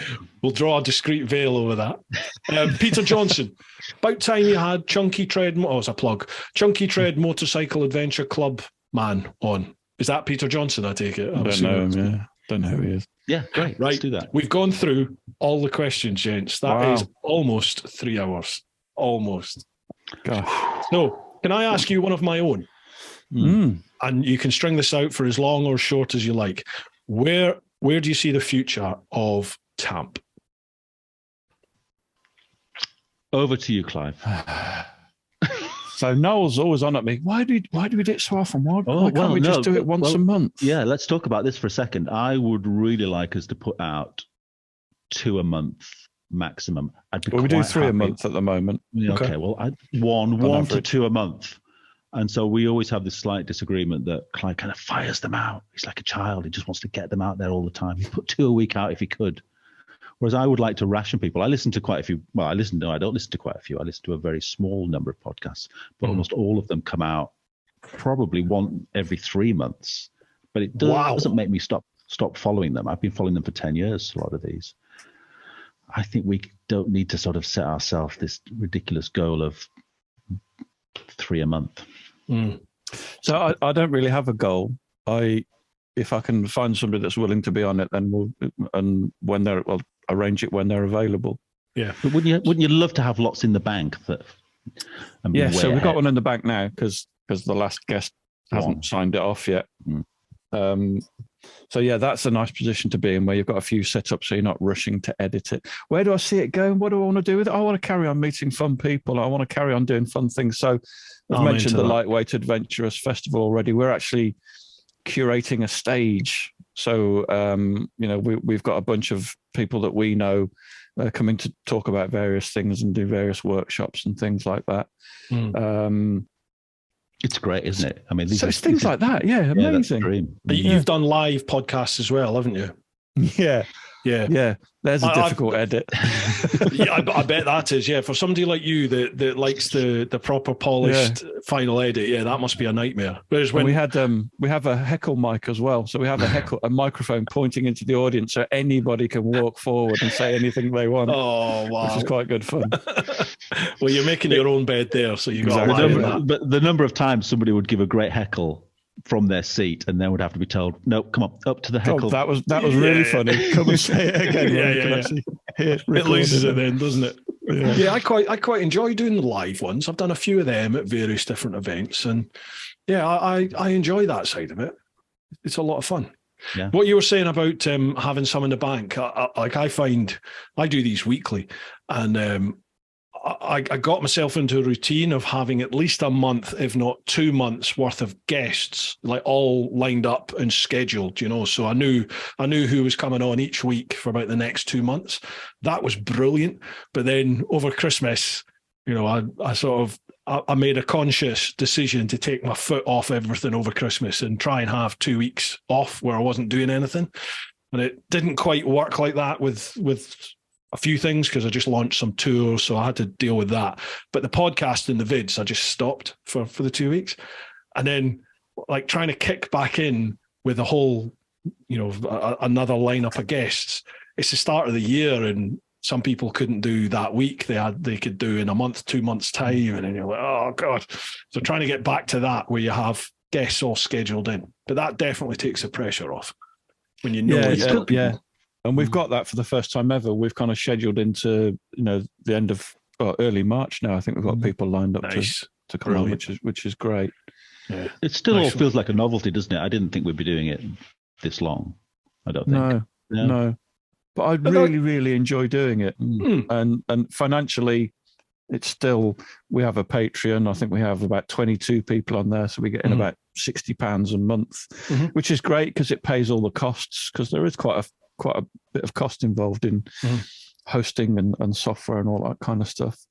It's not YouTube, so I don't think it will ever become, an income source, although it'd be really nice if, we've got 47,000 Patreons signing up to give us £3 a month, but it's such a niche thing. It ain't ever going to happen, really. So just enjoy what we do. Yeah, definitely. I mean, you look at people like, Rogan and those big podcasts out there, and they're making obscene amount. Maybe not so much Rogan now because he's on a different deal, isn't he? He's like a sort of one-off deal with Spotify. But the other big podcasts out there that are getting, millions of downloads every episode, they make an incredible amount of money just in sponsors. I heard sponsors. I heard the biggest Patreon account had something like 47,000 patrons, and they earn £150,000 a month. Yeah, that'd be about right. It was about 200 podcast. When I started Patreon about 4 years. No, when did I start Patreon? Two and a bit years ago. I think the biggest at that point was about $280,000 at that point. So yeah, that's roughly about. What's that, about 150 grand, something like that? Yeah, it's huge, isn't it? Crazy, stupid money, isn't it? Yeah. Right, gents, I'll not keep you any longer. Thank you very much for joining me this evening. Before we go, throw it open to you. You lads, plug your podcast, plug whatever you want. Floor's yours. Oh, this is the sort of thing we're not very good at. We do a podcast about motorbikes and that. Come and have a listen. The Trail and Adventure Motorbike Podcast. It's all right. Yeah, sometimes interesting. It's all right. And where do they find this? So we're on all good podcast providers. We are pretty much audio only. I'm experimenting with YouTube at the moment, but go to Apple Podcasts if you're on Apple, or Google Podcasts if you're on Android. Do a search for the Trail and Adventure Motorbike Podcast. What's the website address? Do we have a website? We have a website. It's called tampodcast.com. TAMPOD All the links will be down below, folks. And if people do go to your podcast on Apple or Spotify, what would you like them to do? Perhaps rate it, leave a rating. You're so good at this. Yeah. We're like amateurs compared to you. I never say it, but I know how much of an impact it has. So yeah. If you like it, give us a positive rating. If you don't like it, don't. If people I've got a question about our podcast. If people were to go back, how far back would you say to go? Oh, that's a difficult one, isn't it? Because I still remember the first ones we recorded in your downstairs living room. Yeah. Sat around one microphone. You've got to start with them, surely. I would start with the later ones and work backwards. That's great. Yeah, that's excellent advice. Yeah. And when they get shit, stop doing it. Brilliant. Gents, it's been an absolute pleasure. Thank you so much for coming on. Really enjoyed it. And it's been brilliant. Later on in the year or next year, whatever, I'd love to get you back on as well. And obviously, we're going to go and do whatever that was we were going to do. ACT. ACT. We're going to go and do that. Send you some information. Brilliant. Nice one. Are you doing it with us, Noel? Or is it just me and Clive? Definitely. Yeah, no, right. Definitely. Excellent. Right, let's do it. Make some videos out of it. Awesome. Right, folks, I will leave all the links down below. So make sure you give the boys a like, a follow. Yeah, make sure if you enjoy it, you rate the podcast, as they just said. Right, gents, thank you very much for coming on. Much appreciated. Folks, hope you've enjoyed this one. Keep doing your thing. Get on out there whenever you can. But most importantly, live your life. Woo-ha!